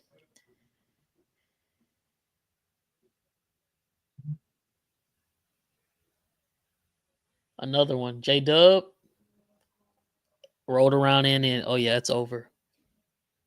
Oh, man. It's over. Yeah. That's over.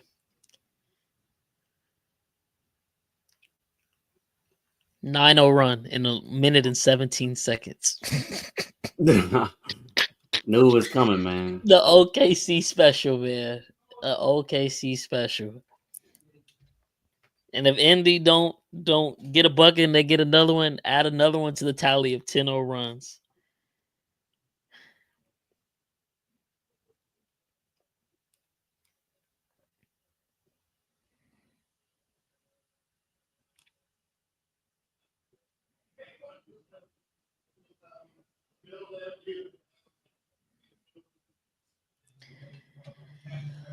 Oh, man.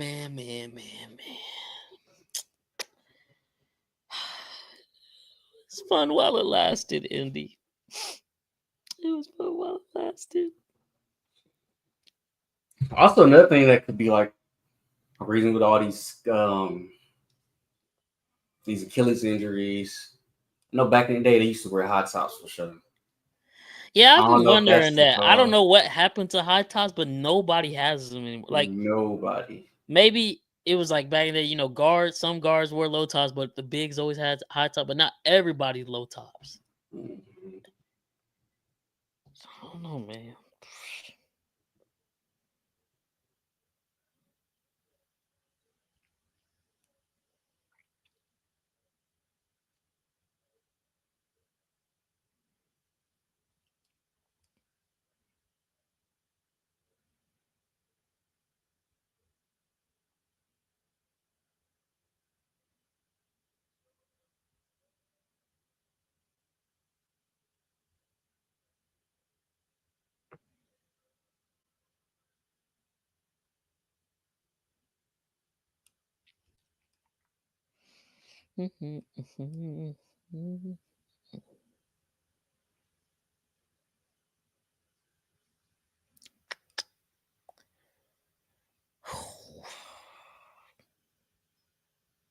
Yeah.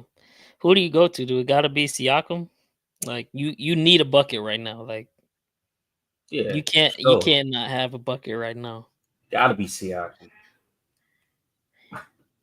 Siakam on them hard, but you gotta be Siakam.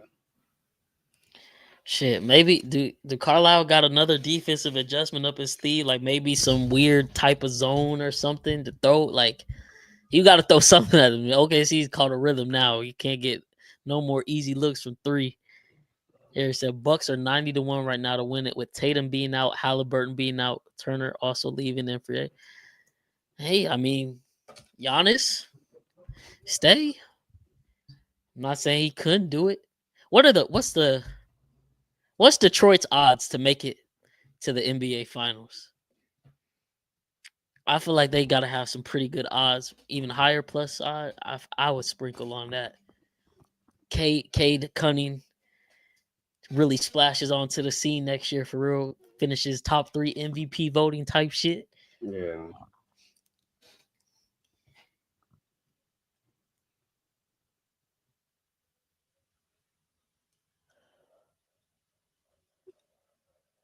Four for 8 from 3 in the third quarter for OKC. 4 turnovers for Indiana. TJ to the rack. Got it. Okay. That's a nice bucket to stop the bleeding. No 10-0 run. Okay. Can you string together 2 more stops and 2 more scores? Maybe force OKC to call a timeout.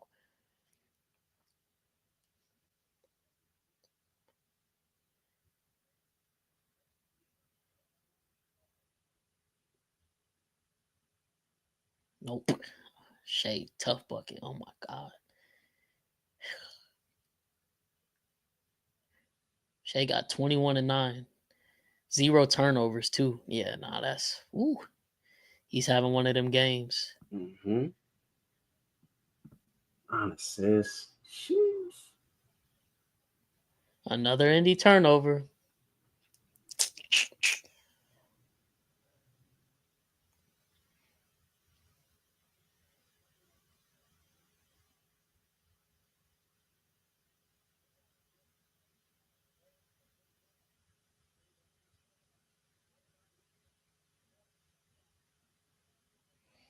J-Dub just smoked that layup, but Neesmith be barbecue chicken out there on that wing, bro. Pistons are shorter odds. Okay. And okay, TJ, another tough bucket. Hey, I'm honestly with this, Eric. Get the ball to Mather and let him cook. Because these dribble handoffs are getting pretty sloppy on Indiana's end and keeps ending in a turnover. Okay, there's one stop. Can you cut it to 5 or maybe 4?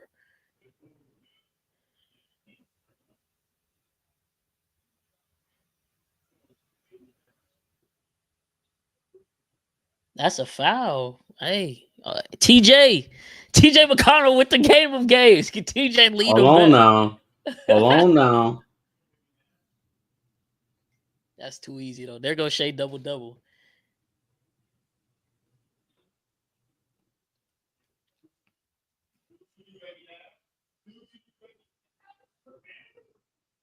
Is that not a foul?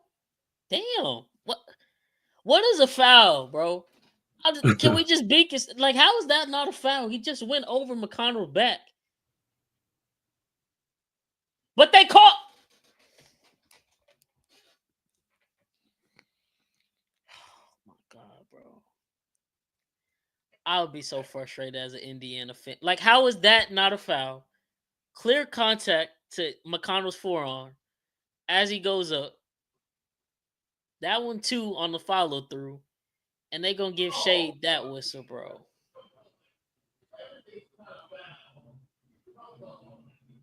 I hear Cam complain, man, what is a foul, bro? Come on, man.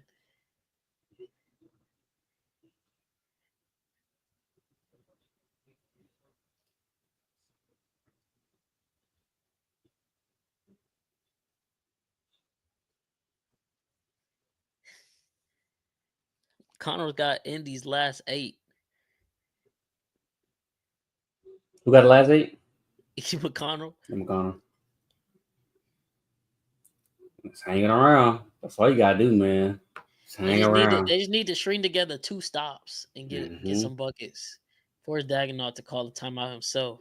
O'Shea would have missed free throw. That's big right there. Now you could cut it to 4 with a bucket here. Another stop, cut it to 2. They for sure gonna call the timeout. Just gotta weather these runs. But please, what cannot happen right now in this possession is another fucking turnover. Protect the basketball.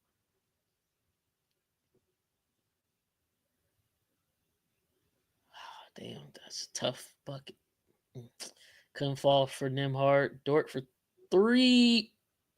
Oh, Caruso crazy. If he would have got that shit, oh my goodness.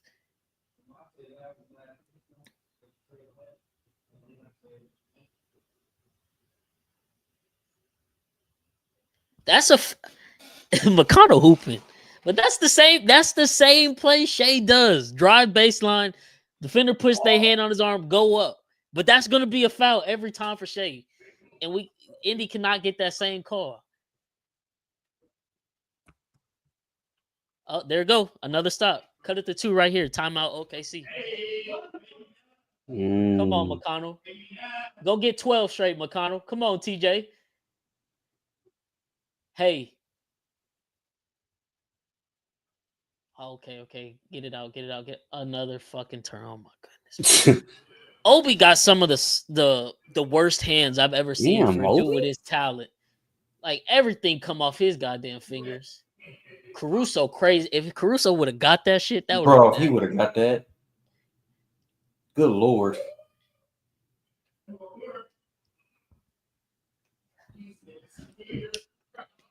$66-70. 3 minutes, 18 seconds left in the third. I think this has been the highest scoring quarter yet between both teams. Oh, yeah. Indy, just keep stringing together some stops. Shea is off the court now, too. You definitely got to make a run here. Casing for 3. That's tough. Yeah, OKC, the lid is off the bucket now. They're hitting all day open looks. Ooh. And that's Casey Wallace. He ain't even been shooting great this whole series. Mm-hmm. Another TJ turnover, man. He got to have about 6 of them. He's playing terrible when he's not getting a bucket. And back to 9, just like that.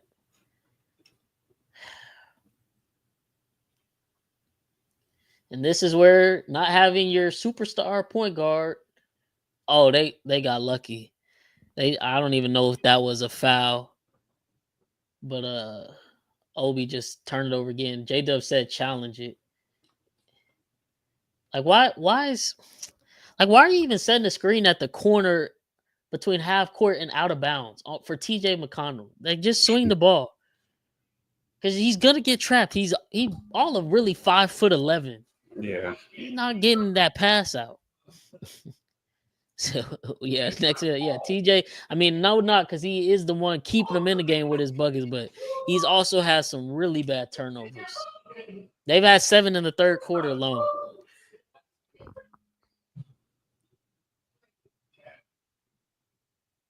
Thomas Bryant. Shoot, can he come in and provide a spark? First shot is a 3. Oh, in and out.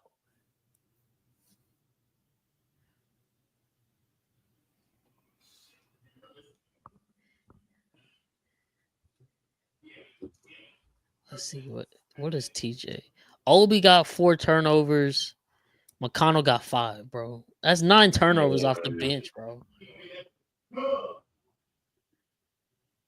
Get the ball in bounds. Fuck. Now a dead ball turnover. Oh my god. Throw the ball. What is TJ doing? Yeah, Indy's done. They just cut it to 4 and then 3 straight turnovers. And this is with Shea off the court as well. Mm-hmm. And Thomas Bryant getting fucking cooked off the switch. Double-digit lead. Yeah, GG's, Indy. It was a nice ride.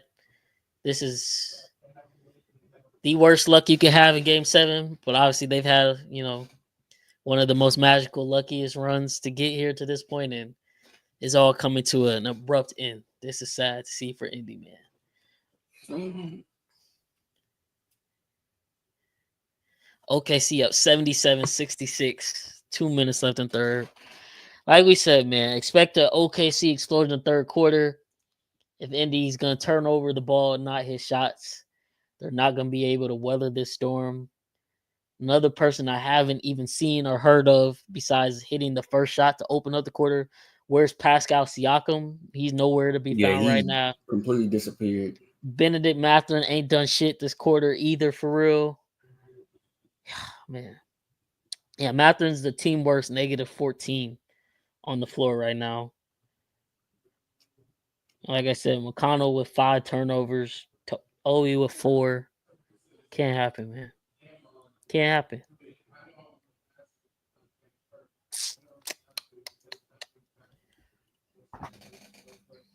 Damn. The brutality of sports. Indiana knocking on the door of a potential NBA championship. Lose your point guard to a torn Achilles, which ensures he'll be out the next year. And just like that, your window might be gone. Because Matherin's probably gone. He's probably going to get a bag from somebody this offseason. Turner probably gone free agency. And honestly, I mean, I'm not saying he's been good this playoff run, but the way he's played in this final run, I don't know if you can willingly re-sign him to the money he wants in free agency. Yeah. McConnell, he 33, 6 foot. He did just hit another bucket. Oh my God. But it's gonna can they get stops and take care of the basketball, man? Like, you got a minute 36 left right now in the third. Can they cut this to like 6 or 5 before the quarter is over with? And it's not looking like it now. OKC got a rhythm. J-Dub with a contested step back jumper. Cash. Ooh, that's a tough bucket. He did just pick up, I think that was J-Dub's third foul.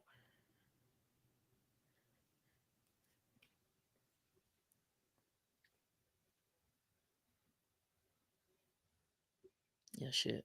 That's good defense by Miles Turner. Just better by J-Dub.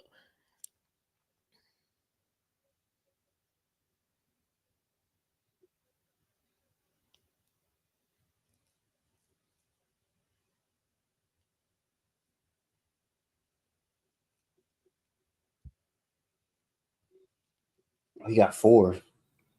Oh, that's J-Dub's 4th? Yeah. Oh, damn. Wait, did they overturn the call? Or what happened? Why Carlisle cussing out? Come on, Shepard. They need a 3. Oh, that was a terrible fucking shot. Oh my goodness. That wasn't even close.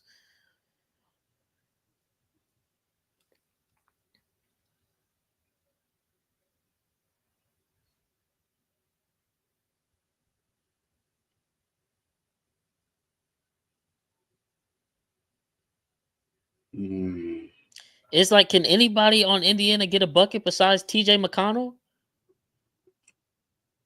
And he just smoked the layup. Like, no one has scored this quarter for them but him, for real.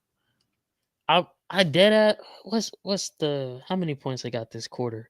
They have 20 points this quarter. I know McConnell got like at least 12 of them himself. Siakam hit 1 3. I don't know who else has really scored for them.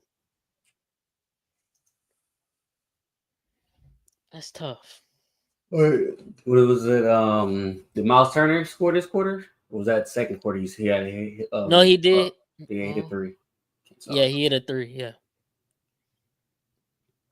but then shit, Chet answered right back with his own. They both up their percentage.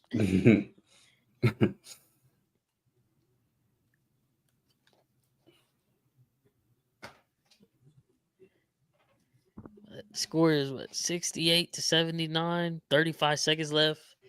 Indy has the ball. Gonna need a bucket and a stop. Go into the 4th down, single digits, 9, maybe 8 if you can get a 3.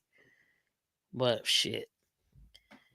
They're gonna have to literally have a perfect 4th quarter. No turnovers. You're grabbing every defensive board. You're getting the 50-50 balls.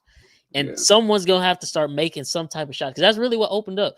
OKC, I think, has hit like 6 threes this quarter. And it's been from everybody. Shay's hit one. J-Dub hit one. Kaysen. Dort hit that bullshit one. Chet hit one. Like, everybody hit one. And where Pascal? Like, I mean, I'm not. Pascal ain't really a number 1 alpha guy to me. But Pascal, you got to show up. He's disappeared. And OKC got 18 points off turnovers, and Indy still has 0. And I actually had it wrong. It was OKC who had the ball, and they just, again, another tip in. Miles Turner got to be one of the worst rebounding bigs in the NBA. He don't even try. He don't even try. 13-point lead. And that was a 2-for-1 too. So OKC going to have a chance to get another shot off before time is expired, most likely.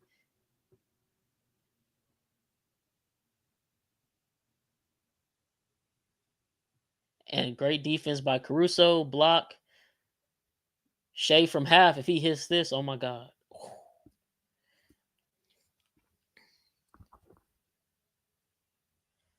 The fuck? OKC headed into the fourth, up 13. Yeah, that's game. Yeah, it's game. Yeah. I'm gonna come back to this. Yeah, see who Hallie cooked. He tore his shit 5 minutes into the first quarter. He been done.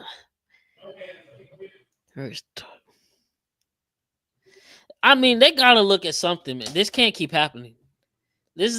We've been trending like this for what, the last 4 or 5 years now? Some type of major injury, 82 games. Fuck what the old heads say about, oh, y'all solved this. It's not suitable for the body. Especially with, like you said earlier, Kim, how much they train nowadays.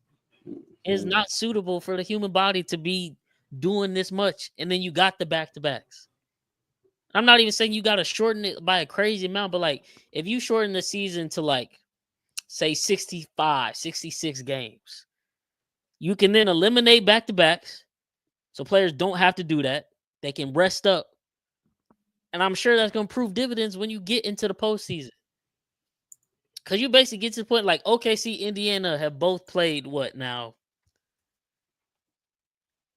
Probably close. No. Shit, really above over 100, 110 games now.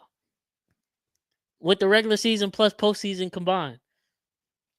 Let's see. OKC, they swept Memphis. They swept them, right? It wasn't a gentleman's sweep. They swept them. I believe, yeah, I think they swept them. So that's 4 games. Then they went 7 with Denver. That's 11 games. Then they went 5 with Minnesota. That's 16. And now they in 7. Well, that's 105 games played. Now, obviously, not all of them played all 105, but that's 105 games in a matter of October through what?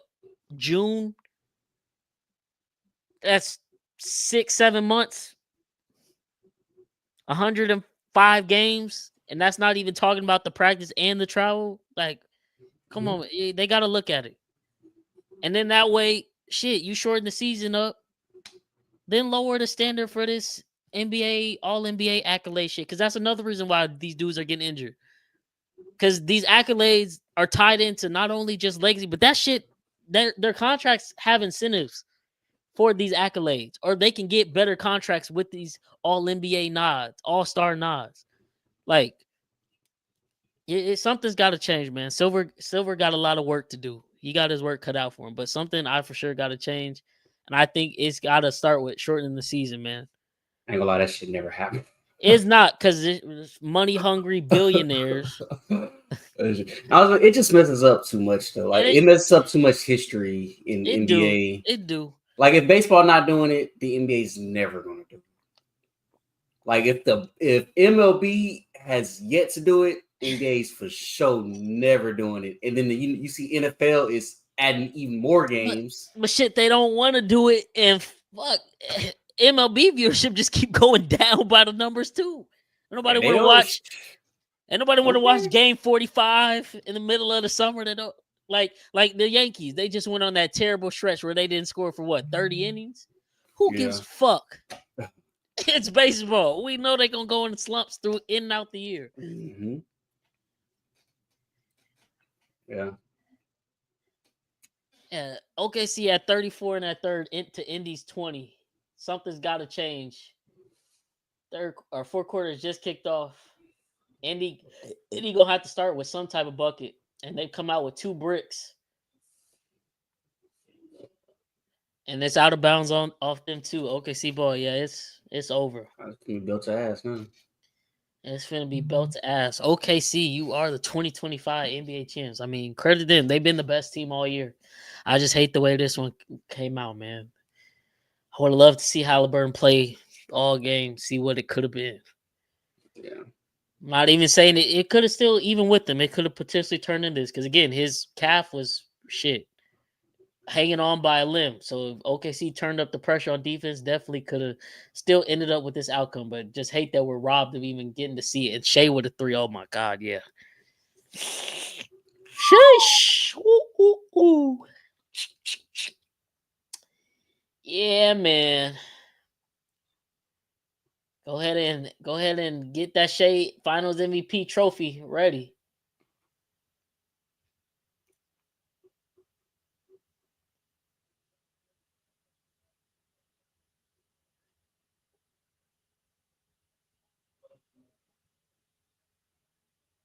And I think OKC for the challenges, I'm pretty sure this ball went out on Neesmith. Yep. No one even touched it. That's out on Neesmith. Damn, this is such a tough end for Indiana. And you know what's gonna come out of this too? And Indy fans are just gonna have to deal with it for years to come, because who knows when they'll be back in the spot with the Halliburton. But it's gonna be the trolls. Like, it's gonna be some annoying ass Knicks fans pages talking shit. Like they didn't get their ass up out of there the last 2 years in a row. It's gonna be a bunch of dumbass motherfuckers on Twitter talking shit. And it's like that's the pro. That's really the crux of what Braun was talking about with this ring culture bullshit. Indiana just had one of the greatest seasons in their franchise history, with arguably the greatest playoff run in history, with just the clutch moments they've had. And because they lost in a game 7 on the road, where they literally lost their point guard 5 minutes into the fucking game, and be like, oh, they fucking suck. Like they're fake. They're frauds. They didn't deserve to be here. It's like, man, what the fuck are we doing, man? They frauds. What do that make your fucking team? It's gonna be pages like Brunson FC tweeting that shit. Like, what the fuck did that make Jalen Brunson and the Knicks if they got y'all up out of there in 6? I hate this shit, man. I hate it. But again, all props to OKC. This is well deserved. 68-14 regular season, and they've had, some of the biggest blowouts in the playoffs. They did go 7 with Denver, but they got Jokic up out of there. Yeah. Took out Ant in Minnesota. And then, like I said, this Indian, I thought this would go 6, maybe OKC's way, but possibly 7, because I thought Indiana was a tough-ass opponent, and a lot of people were giving them credit. But credit to OKC. It took them 7 games, but a championship is a championship. Sam Presti, it finally paid off. It was going to look real bad if it's like, for him being the greatest GM, but you've assembled 2 of the greatest teams, but no trophy to show for it. Hey, man. It is what it is. OKC finally got the one. Shit, I feel like it's gonna be a national holiday in OKC. Chris, shit, let us know. Can he get off work? I know he's gonna put it in. They got to. They don't got no other professional teams. Oklahoma Sooners ain't bringing a college football title no time fucking soon, and they haven't in the last 25 years. The whole city got to be shut down.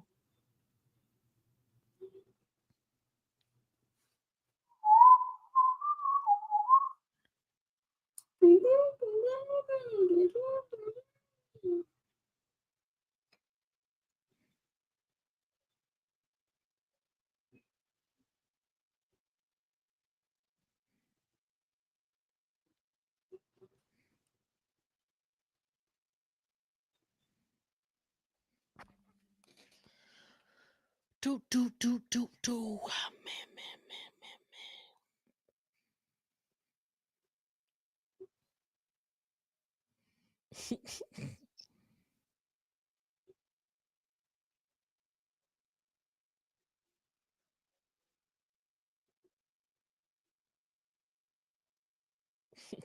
They already on Chris ass in our other group chat talking about be ready to hear that this shit don't count.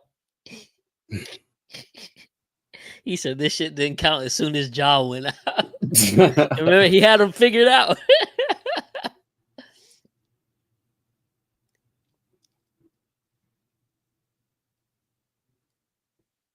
Shoot. Hey, you know what's about to be funny too, though? What Shay's in that? Shay finna get in his bag the rest of this quarter. Up 16, no real threat of Indy coming back right now. He finna try to get these stats up for real. About to go crazy. You know he finna go crazy.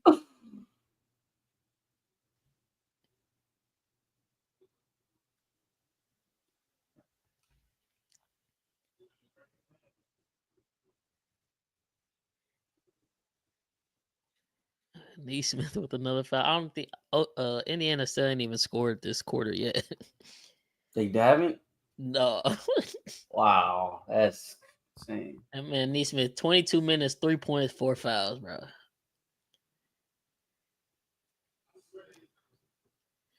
And that's where it becomes tough for a guy like Neesmith when you lose Holly, because Holly creates a lot of Neesmith's open looks off the dribble penetration.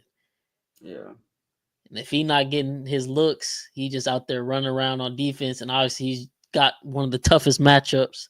He's either on J-Dub or Shea for the most part. Yes. He just out there running around hacking. And again, they can't even get Siakam the ball for real in a good spot.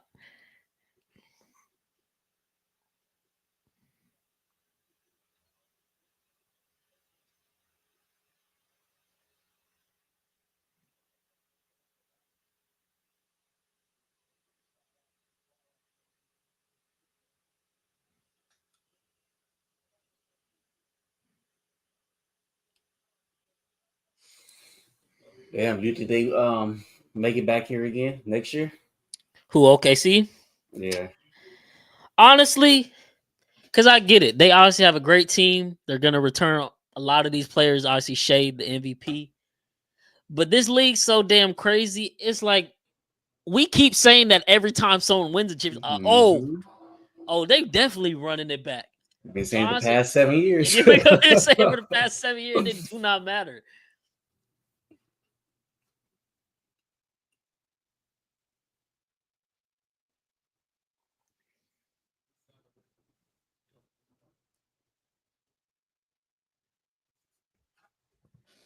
But I mean, shit, the West just got tougher though.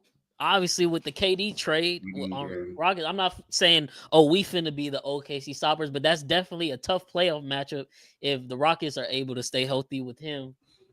Shit, it's still left to be seen what move San Antonio makes, but San Antonio still, I think, gonna be competitive next year. And they got that number 2 pick in the draft. If they add a Dylan Harper, maybe. Shit. Minnesota and take another step in his game, see what they do with they all season. Yeah, it's just definitely too tough to tell as of right now. But I mean, they got to be the favorite headed into next year, of course. But like you said, it's been 7 years now. I would not be surprised if it becomes 8. But maybe they are the next dynasty to like break through since it's been so long since we've had one. And like we said, the East is so wide open. I don't feel like any team that comes out the East next year is going to be, unless it's Milwaukee, it's going to be their first year in the NBA championship. So yeah. Yeah, it's a bloodbath now. Oh my God. Indy still has not scored. That's actually insane.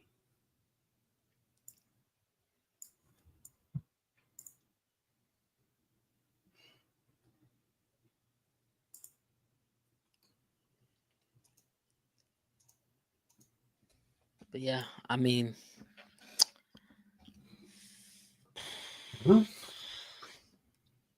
trying to think. Like teams in the West, I'm not giving a chance at all. Like, let's see. Let's just go through the teams. Because obviously there's teams you'd be like, they're contenders. But like, keeping it a being like, I'm not fucking like thinking like Utah, New Orleans, Portland, Phoenix out of the equation. There's no way in fucking hell. That's 4 already. San Antonio, can they make a leap? I don't know. I think they can, but I mean that will be their first time in the playoffs with Wemby, and that's if they stay healthy. And then Wemby with this whole blood clot thing, I know he's healthy now, but that's I guess always a lingering thing now that could pop up for the rest of his career. So it's you got to keep fingers crossed there. But I don't think San Antonio is going to knock them off. But those are the 5 West teams that missed the playoffs this year. Dallas, okay, they're going to get Cooper Flag. AD's going to be there. I don't know what Kyrie's timetable looks like, but I'm willing to bet that they're probably not going to make no finals championship run with a 33-year-old Kyrie coming off a ACL injury. I'm not saying they won't be good and they can't make the playoffs, but they'd be tough. But I'm not seeing it there. Sacramento, fuck no. I mean, sure, you can pencil them in for the play-in, but that shit not going nowhere. Memphis, fuck no. Golden State, I'm sorry. Steph, he just another year older. You got Jimmy, he's another year older. Draymond, with all his antics, he's ass now. Fuck no. Minnesota, what are they going to do this offseason to help Ant? Obviously, they wanted to try to get KD. That's off the table now. Now, what do? Do you run it back? Do you sign Julius to a contract extension? I mean, he arguably was their best player in the playoff run, but he fell off hard in the OKC series, and it kind of looked like he gave up, so to speak. The Clippers, I mean, at the end of the day, as long as James Harden's on the roster, as much as I hate to say it, but like, do we believe they're going to ever go anywhere? No. And you still got Kawhi. Obviously, he got healthy this year. Denver, they obviously going to have to switch some things up and be interested to see what they do. But obviously, they're always in the picture because you got Jokic. You see he just took them, this OKC team, to 7 himself. Yeah. The Lakers with Luka, Bron, what can they build? And then the Rockets. Obviously, I think we've just made a great leap with the KD signing, but it's not like I think we should make it to the second round. Like, that's a successful season next year. But as far as the matchups go, like, can we make it to the conference finals? I don't know. If we face OKC in the second round, we're probably out of there because it's OKC. So they definitely have a good chance to go back and repeat. But like we said, this is... Oh, no, I'm sorry, D-Hoop. Yo, Celtics, shit, they done. Tatum done. Fuck no. Jaylen Brown, I don't think there's a world where Jaylen Brown is leading the Celtics to NBA 5. But I mean, they do still have a solid team, and the East is very weak. But I just can't see it. Like, maybe they do fuck around and make it back to the final. But if they play OKC, I'm giving OKC that chip as well. So it's definitely tough, man. It's tough. But like I said, dynasties come, dynasties go. We haven't had one in 7 years. But we keep saying, oh, this is the next dynasty. Because it was supposed to be the Celtics. And before them, it was supposed to be the Nuggets. And before them, it was like, oh, the Warriors ain't going nowhere. And before them, oh, Giannis, it's his time now. Oh, it's Bron and AD time. Like, man. That's crazy.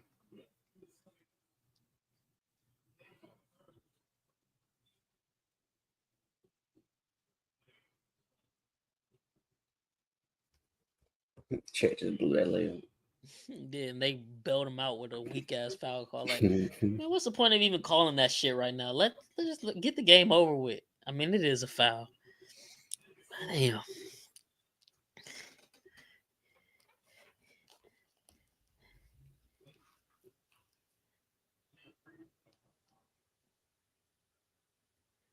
But now people can end the shit about, oh, we gotta have some serious discussions about Chet, Jada. Like, yeah, just got an NBA championship, man. It will be interesting to see. I wonder, like, who all leaves from OKC's bench, because obviously there's gonna be people that want, a lot of their players on the bench since they were so good. Yeah. But again, Presti's done such a great job. They got a John Mitchell, who's I think gonna be really good. They got maybe arguably the best player on their bench that we didn't get a chance to see because he tore his ACL before the year started. Nikola Topic, I think his name is. But, I mean, he's supposed to be got pretty good with his potential. But it'll be interesting to see, like, what gets taken from them and how they can kind of replenish to go back for another run. But they have their core together. They got Caruso, who's going to be that solid bench piece. Hartenstein, I think, maybe with the championship, probably you could say is the best offseason signing of the year this year that helped them out. So, I mean, they got everything there to repeat. And given the injury stuff going on with everybody in the East, it's like if they could just make it out the West. I really feel like whoever makes it out the West next year is winning the championship. Yep. But maybe, who knows? I don't want anybody to get injured, but if fucking Shea goes out next year for whatever reason, or Jay Dutt, like, there goes their chances at the repeat. Like, it's really tough, man.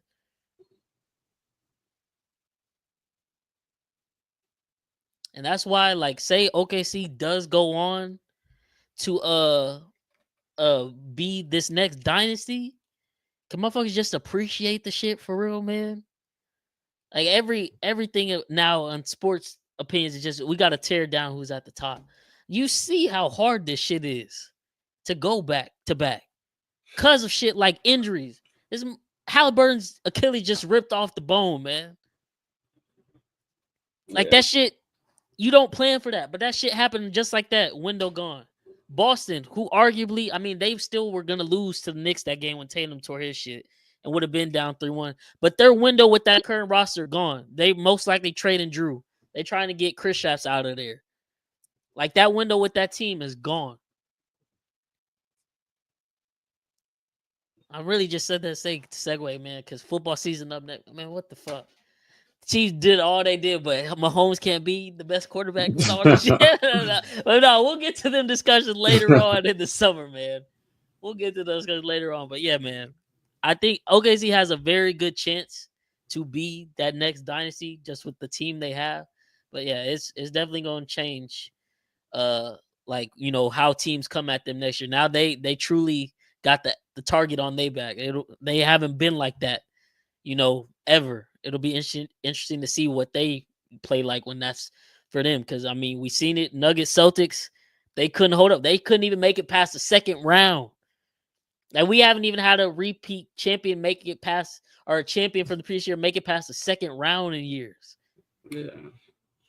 Like, maybe it is the Rockets. Maybe they do run into a healthier LA team. Maybe they're able to get it done or figure something out in the offseason. But the Rockets' chances, shit. I'm not finna just completely sip the Kool-Aid, be like, oh, we're now like championship contention. But it does definitely make us a formidable opponent. Oh my God, Mathurin is crazy. He just tried to do some. If he would have got that, he tries some crazy. Hey, fuck it.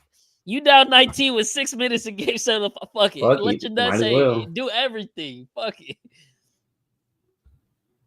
But I think it does make the Rockets a way tougher out in a 7-game series, to where if we get, you know, those 50-50, you know, balls to go our way, KD able to knock down some clutch shots. Next thing you know, you could have Rockets team upsetting someone like the Thunder, Minnesota, not losing to the fucking Warriors when they can barely score. So, but that definitely was a big piece. Now I'm just hoping and praying we got all these pieces. Play around Şengün, man. If the game don't run through Şengün, like, oh my God, you have the perfect piece in KD now to do just that. You got, hopefully, Amin Thompson takes great leaps in his game. Hopefully, Reed Shepherd starts getting more burn on the court because he's a knockdown shooter, or potentially can be, and then go from there. But, I mean, it's going to be hard to replicate, like, the regular season, what we just did. But maybe they can take another leap. We won 50 games this year, second place in the West. Maybe we can be the Thunder where we jump up and get 50-plus wins, maybe 60 wins next year, and get first place in the West and have home court advantage throughout. But I said, I feel like with the KD trade, though, I feel like you could say Rockets are definitely top 4 headed into next year in the West. Maybe top 4, top 6 in the league, just given everybody's rosters as constructed. But obviously next week, not even next week, 3 days, we got the NBA draft. So there's that. We'll kind of know more from there. There's going to, I'm sure, be more trades to come down the pipe. But yeah, man, we are at 600 viewers, 2 on the live. Shout out to everybody tuned in. We were hoping to get a classic Game 7. I gave out the stat when we started. The previous 8 since the merger of the NBA Finals for Game 7s have all come down to the wire, last minute type game. And then we have Halliburton go out in 5 minutes. Indiana kind of hung around in there, you know. But then third quarter, OKC showed their championship pedigree, kind of blew the doors open. But it's 6 minutes left. They did just cut this lead to 15. If there's any devil magic left in the tank, oh my God, that would be absolutely fucking wild if they pulled off another one of those stupid ass comebacks. Yeah, no, that would be crazy. Yeah. But I think this one is over. Yeah. But yeah, if y'all are tuned in, man, we definitely appreciate that. But go follow us on YouTube, INISPod, I Need a Sports Podcast. 2 other members of the pod y'all aren't seeing besides me and Cam. Our guy Swan, who's out on vacation right now, and then our guy Chris, diehard OKC fan. We've allowed him, he just watched the series in peace. And it's come all the way down to Game 7, so I can only imagine what his nerves were like headed into this one. But I know he'll be happy to be back on Tuesday night to recap everything as an NBA champion. And shit, now, I mean, we got everything complete now. Everybody on the pod has seen one of their professional teams win a championship. I know for you, your life ain't complete till you see a Texas Super Bowl trophy. I have yet to see my professional team win anything. But you got the Stros, man. You got the Stros. Oh yeah, the Stros. Yeah, that's true. That's fair. Yeah. But I understand it. Because the Royals winning is cool. It's cool. KU winning the college championship is cool. But until the Chiefs got that Super Bowl, I was still very much thirsty and hungry for it. Just different for a Super Bowl. It's just different. It's like so even different. the NBA Finals is cool. Like if the Rockets are ever to win one in my lifetime, it'll be cool. But if the Chiefs wouldn't have won a Super Bowl, oh no, I would die with regret if they never got that one. Are the Bucks out of the picture? Yes and no. They were out of the picture, but given that Tyrese just tore his shit, they're back in the picture now. The East is wide open. I mean, you got Cleveland, who's obviously a great regular season team, but still has not proven anything in the playoffs. You got the Magic, who just made the trade for Desmond Bane, but they still haven't made any playoff noise. So can they have a deep playoff run? I think so, but they, of course, got to do it. You got the Pistons, who are still young and up and coming, Cade Cunningham. The Knicks, I would honestly have the Knicks as the favorite, but they fired Thibodeau. And I'm not even saying I disagree with it, but it's just like, all the years you could have fired Thibodeau, it wasn't the year that he got you back to the conference finals for the first time in 25 years. So I can't necessarily say them since they still don't have a head coach.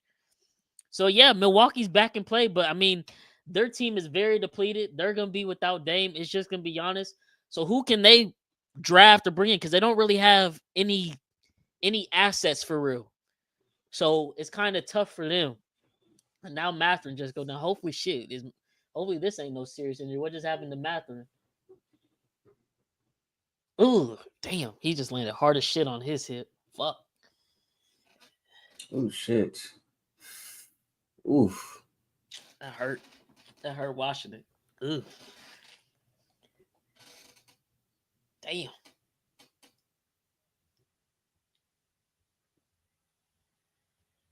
Oh, the sound of that shit is crazy. That's tough.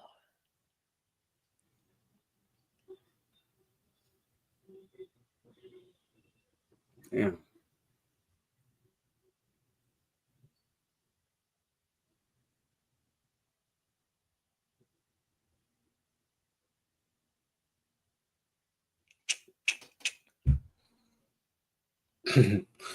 Shake coming back in. Oh yeah, you know what time it is. What he's sitting at? What he's sitting at right now? Shea got 25 points. 5 minutes left. He's finishing this game with 35. You know it. I know it. We all know it. 6 of those might be free throws, but he's finishing this game with 35 at least. Pacers are on a 9-1 run in the last 2 minutes. Would have been nice if they would have done that in the third quarter when OKC was going off to keep it close. Might be too little, too late.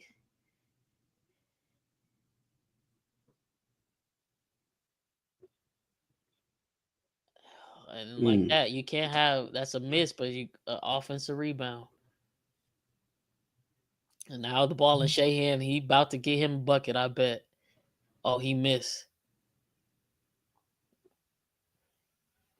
If they can hit a 3 here,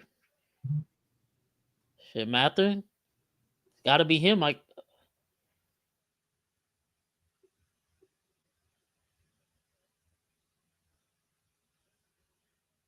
ooh, Mathurin to the rack. He didn't get the foul, but that's a finish. Down 12. Timeout OKC. Hold on. They don't do this again, right? Nah. No, they don't do this again, right? Oh, afraid to do this. How is that not a foul, though? I mean, Mather got every right to be mad at that one. They don't do this again, right? Right? I don't think so. So, I mean, when you think about it, it's only 12 points. It's only 12. A couple threes, a couple stops, your nuts get real tight if you're OKC. If they get 2 stops right now and then hit some two threes and cut it to 6. I just want them to do it just cause, man. I mean, we already kind of robbed God, please. We know that the Pacers weren't working with devil magic. It's your magic, God. We're just asking you to sprinkle a little bit more to give us a good ending, God, to this NBA season. All these things I asked you for first name. Hey, man, come on, man.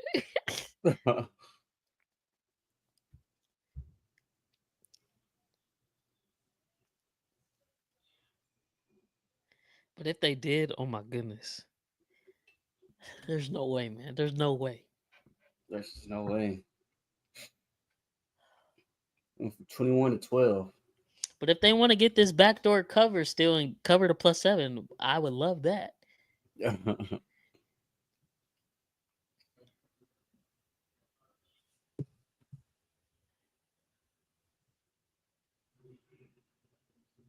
Oh, I told you we can't.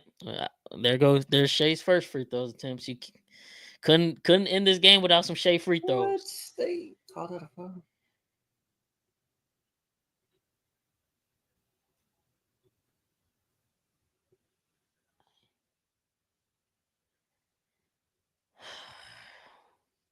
He is kicking his leg out. Yeah, I mean, they're gonna say, "Oh, he was in his landing space," but it's he's landing on one foot because he's kicking his leg out to the other side of his body. He's not gonna land on both feet. And I guess Indy's probably out of challenge. I guess they probably used theirs and missed it or something. That's tough. That's what I just the refs had too much of an imprint on this game. They didn't let them just hoop. McConnell just tried to go up on Chet Holmgren. What the fuck is he thinking? I get he had a great little run in the third quarter, but he's also been horrible this game as well with some of his decision making.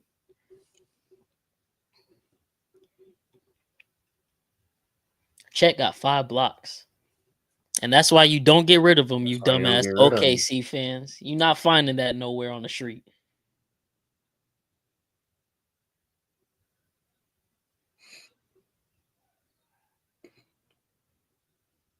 Damn, Mather, you got to finish that, though.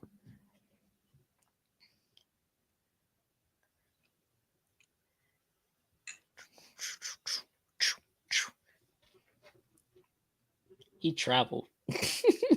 Yeah, he did. He took 30. What kind of Euro is that, man? And that's where I'm like, okay, the calls y'all not supposed to make, y'all calling. Russ, how did you miss that one? Did they just challenge that? So if they challenged I think they're challenging the foul call, but technically now isn't the rule this year if they challenge that, but they see that he just traveled, can't they go overturn it on the travel? I'm not even too sure.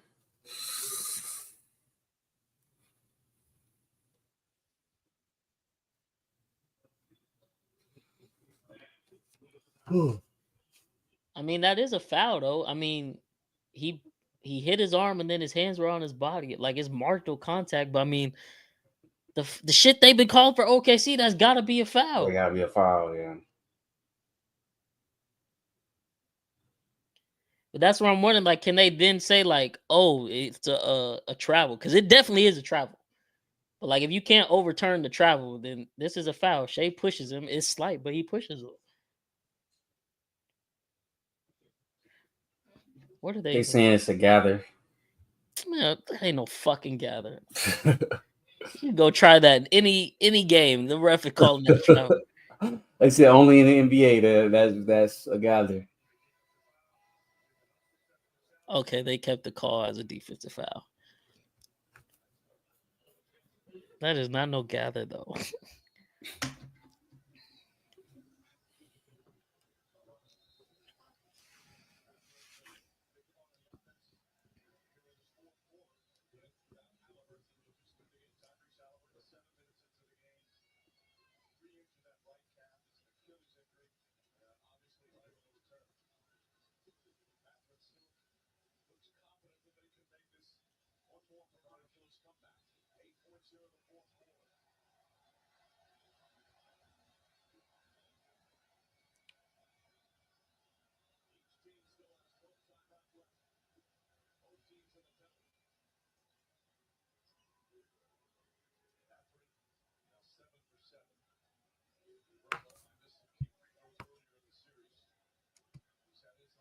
It's 80-93, 4 minutes, 11 seconds left.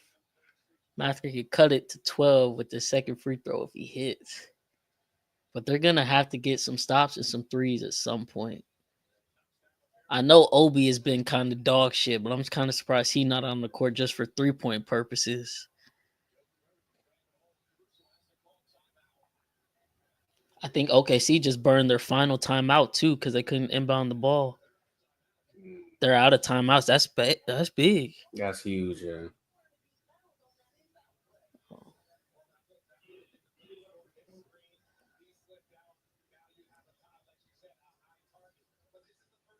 You know what would be really unfair though too? Like say Indy makes this comeback and then they get one final shot and they don't have Halliburton to take it, bro. Like who gonna take it? Who gonna take it?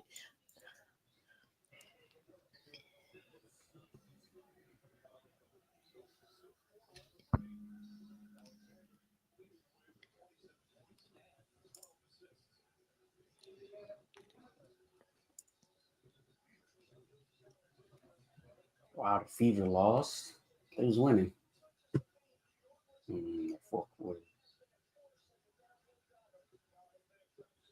Yeah, Caitlyn shot trash. Oh, she been super ass the last couple games, but nobody gonna talk about it. Go look at her turnovers. Yeah, we had 8. I mean, damn, she had 8. She had 8. Yeah, she's so sloppy. A lot. And the Aces have been dog shit, and they lost to them. Yeah. One day she will be, the best player in the league. I have no doubt about it. It's not today, and that's okay, people. Like, yeah, she's obviously the reason that people are tuned in watching more, but that don't make her the best player. She's not. Player. She's very inconsistent, but she's only in year 2, so. They got turnover problems too. Oh, Shane missed a 3. Okay. Can Indy answer with a 3 of their own? But they about to, oh my God. They almost fucked around and turned the ball over just like that. Mather just jumped for no reason. Ooh. McConnell, come on.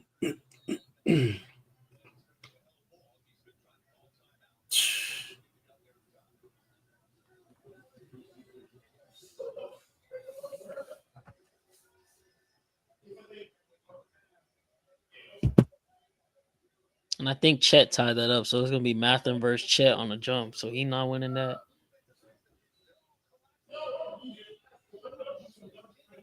Yeah. Indy kind of hold McConnell themselves when he drove. They all cut. They brought all their defenders in. He couldn't even get a shot up no more.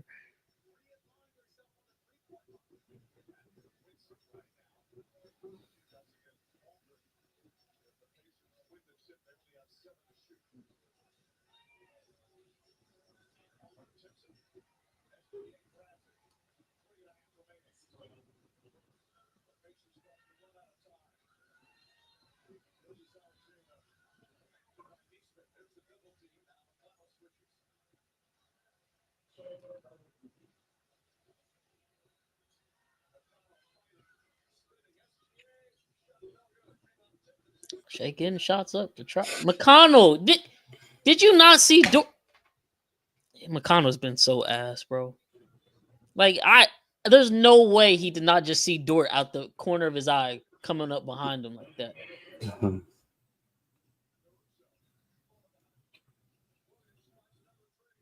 And OKC is funny enough broke as fuck right now. Like if Indy could have just got some quality shots, this could have been cut to 6. And now Chet got an offensive rebound foul. He to the line. That was probably they just probably lost a one magical chance they did have.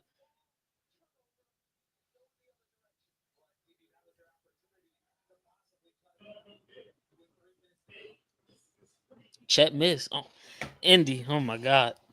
Are they literally? Is the basketball gods trying to literally give them the opportunity? Because OKC is doing everything in their power right now. Everything.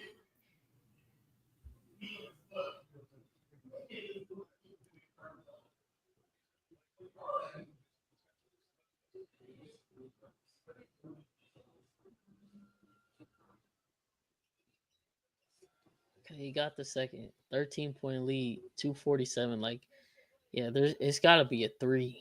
Someone's got to.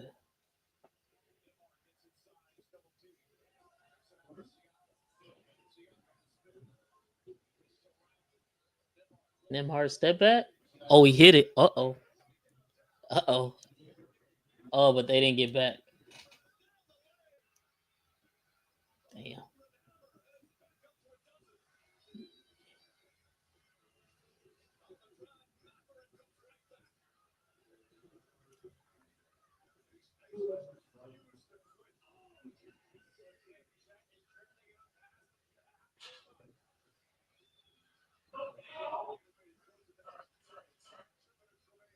Two minutes remaining. Indy down 10.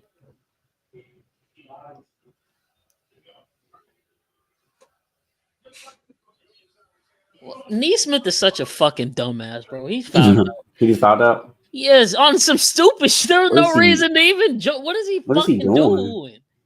He's like, I think he's legit fucking stupid after watching him this series. The fouls he's committed.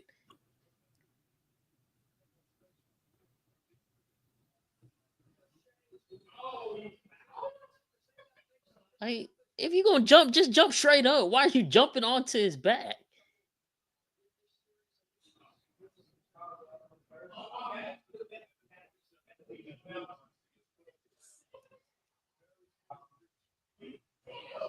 $30 minutes, 3 points, 6 fouls.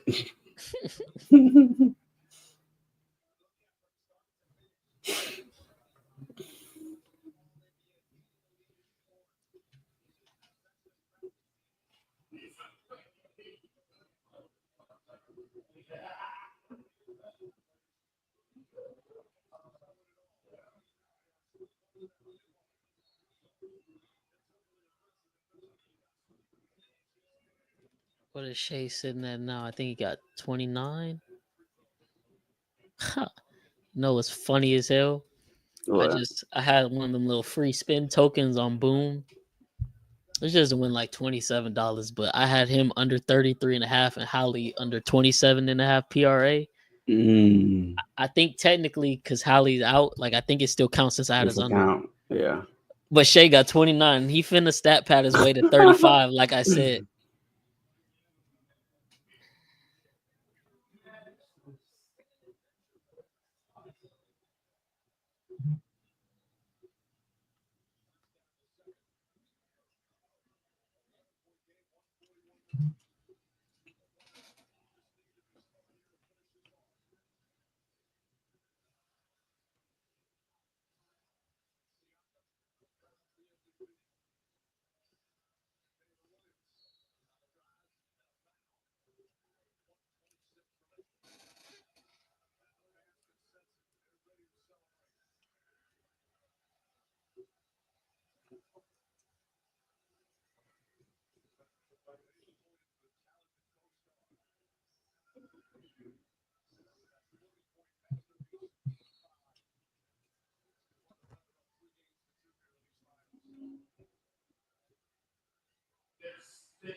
That should be game. J-Dub at the free throw line. Ice Knit.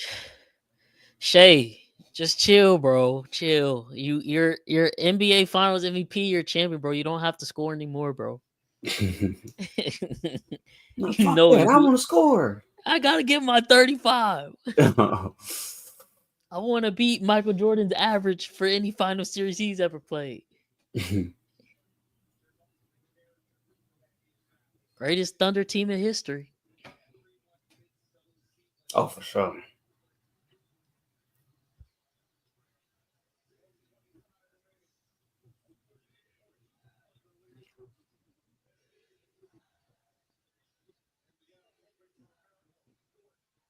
And Nembhard just got a turnover. Yeah. It's over.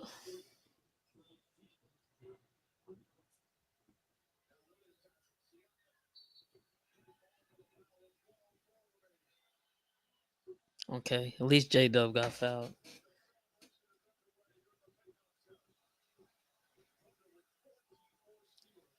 Tough break for Indy, man. Like I said, OKC so good. It definitely still could have ended this way with Hallie. It just sucks that we'll never know. Especially with the way he started the game, 3 for 4 from 3 too. Yeah. Hey, Alex Caruso, 2-time NBA champ. Yeah. From Bryan College Station. You know who finna be all over socials claiming this? The fucking sorry ass Aggies. Yeah, Caruso won. Like, we're champions too. No, y'all fucking suck. They're gonna try to take that W. Yeah.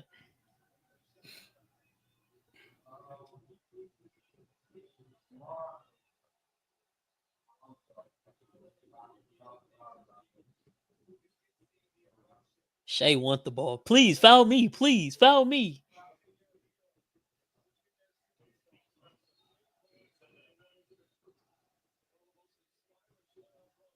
They talking about it's just four Tony Allens out there with one Kobe. It's talking about OKC.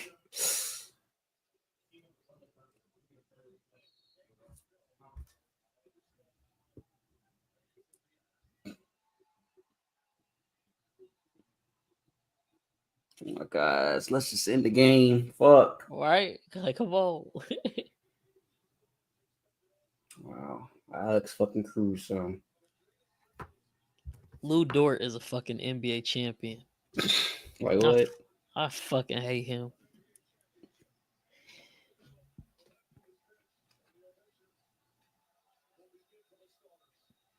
Time to get the bombs in.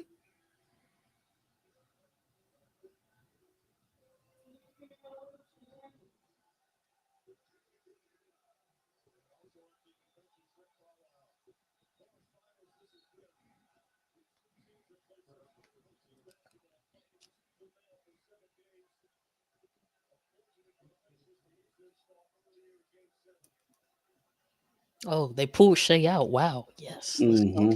Good shit hit.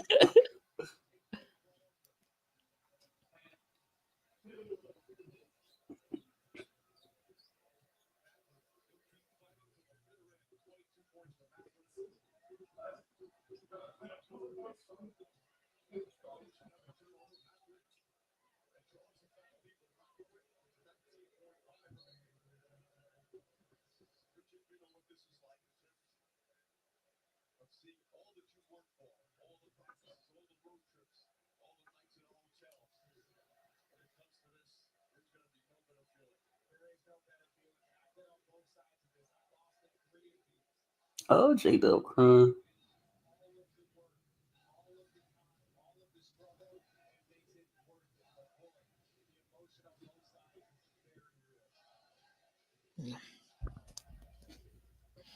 Indiana low-key fumbled when they choked game 4. And if they would have won, it would have been OKC fumble when they choked game 1. Mm-hmm.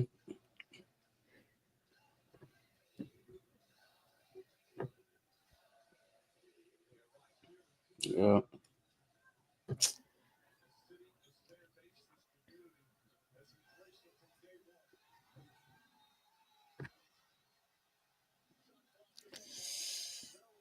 Ten seconds left. OKC will dribble it out as Kenrich Williams dribbles from the right wing. That is it for the 2024-25 NBA season. Congrats to our guy, Chris. the most true and biggest OKC fan will know, OKC is the 2025 NBA Finals champs, man. What a season. What a season. Shai's about to get his Finals MVP. Cap it off. Oh, man, he finna be going crazy on this burner. Nah, for sure. He finna be going stupid.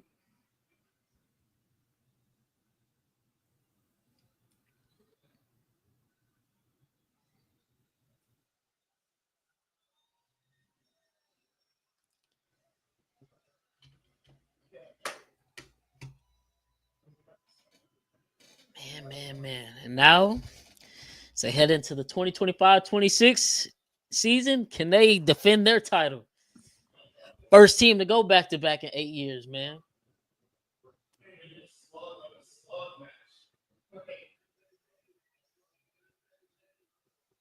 Oh, they got the gold. They busted out the gold joints. Shai's shoes. Got them tied around his neck. That's tough. That is tough. Oh, man. 644 on the live, man. We appreciate y'all tuning in. We were kind of robbed, man. But hey, like I said, no excuses. Props and credit to OKC. They were the best team from start to finish this NBA season. Literally, they deserve it. Shai with an incredible season. Leading scorer in the league, MVP, conference finals MVP. About to wrap it up here with a championship and finals MVP, man. One of the greatest single NBA seasons in history, no doubt. One of the greatest team seasons by this Thunder team. Consider how much of a defensive powerhouse they were, man. And they've been building this. OKC fans, they deserve this, man. After the debacle with the original Big Three and never came to fruition, to see it come with this rendition of this Thunder team, props to everybody in OKC who's a fan. Y'all deserve this one for sure, man. And like that, fuck, NBA season is over. Hey, man, but all 600 of y'all, man, go subscribe to the YouTube. Go follow us on Twitter or X. We will be back Tuesday night at probably 7:30 or 8 o'clock. Just like I said, follow us on X. Stay tuned there. We'll tweet out. But we'll be back to recap the NBA Finals with the whole gang. Nice little chop-up session. Look ahead to the next year's season. Can OKC repeat? Who comes out the East now, given the Halliburton injury, everything? Yeah, man. What a great season. Sucks to see it over. They got Halliburton congratulating his team in the hallway on crutches, man. Sucks it had to happen to him in Game 7. Truly feel robbed as an Indiana fan. But what a magical run it was, man. This takes away from nothing they accomplished. It was an amazing run for them, man. But Kim, appreciate you hopping on, staying tuned with me, watching along. Again, we appreciate y'all all. If y'all listen all the way through, go follow the boys. It's your boy Bryce, my dog Kim, your favorite kids from the neighborhood. Signing off for another NBA season, 3 years running with the pod. Stay up with us. Football season, please come soon so we can get back in motion for real. But we appreciate y'all tuning in all year long, man. What a season for real. We out. Peace. I need it.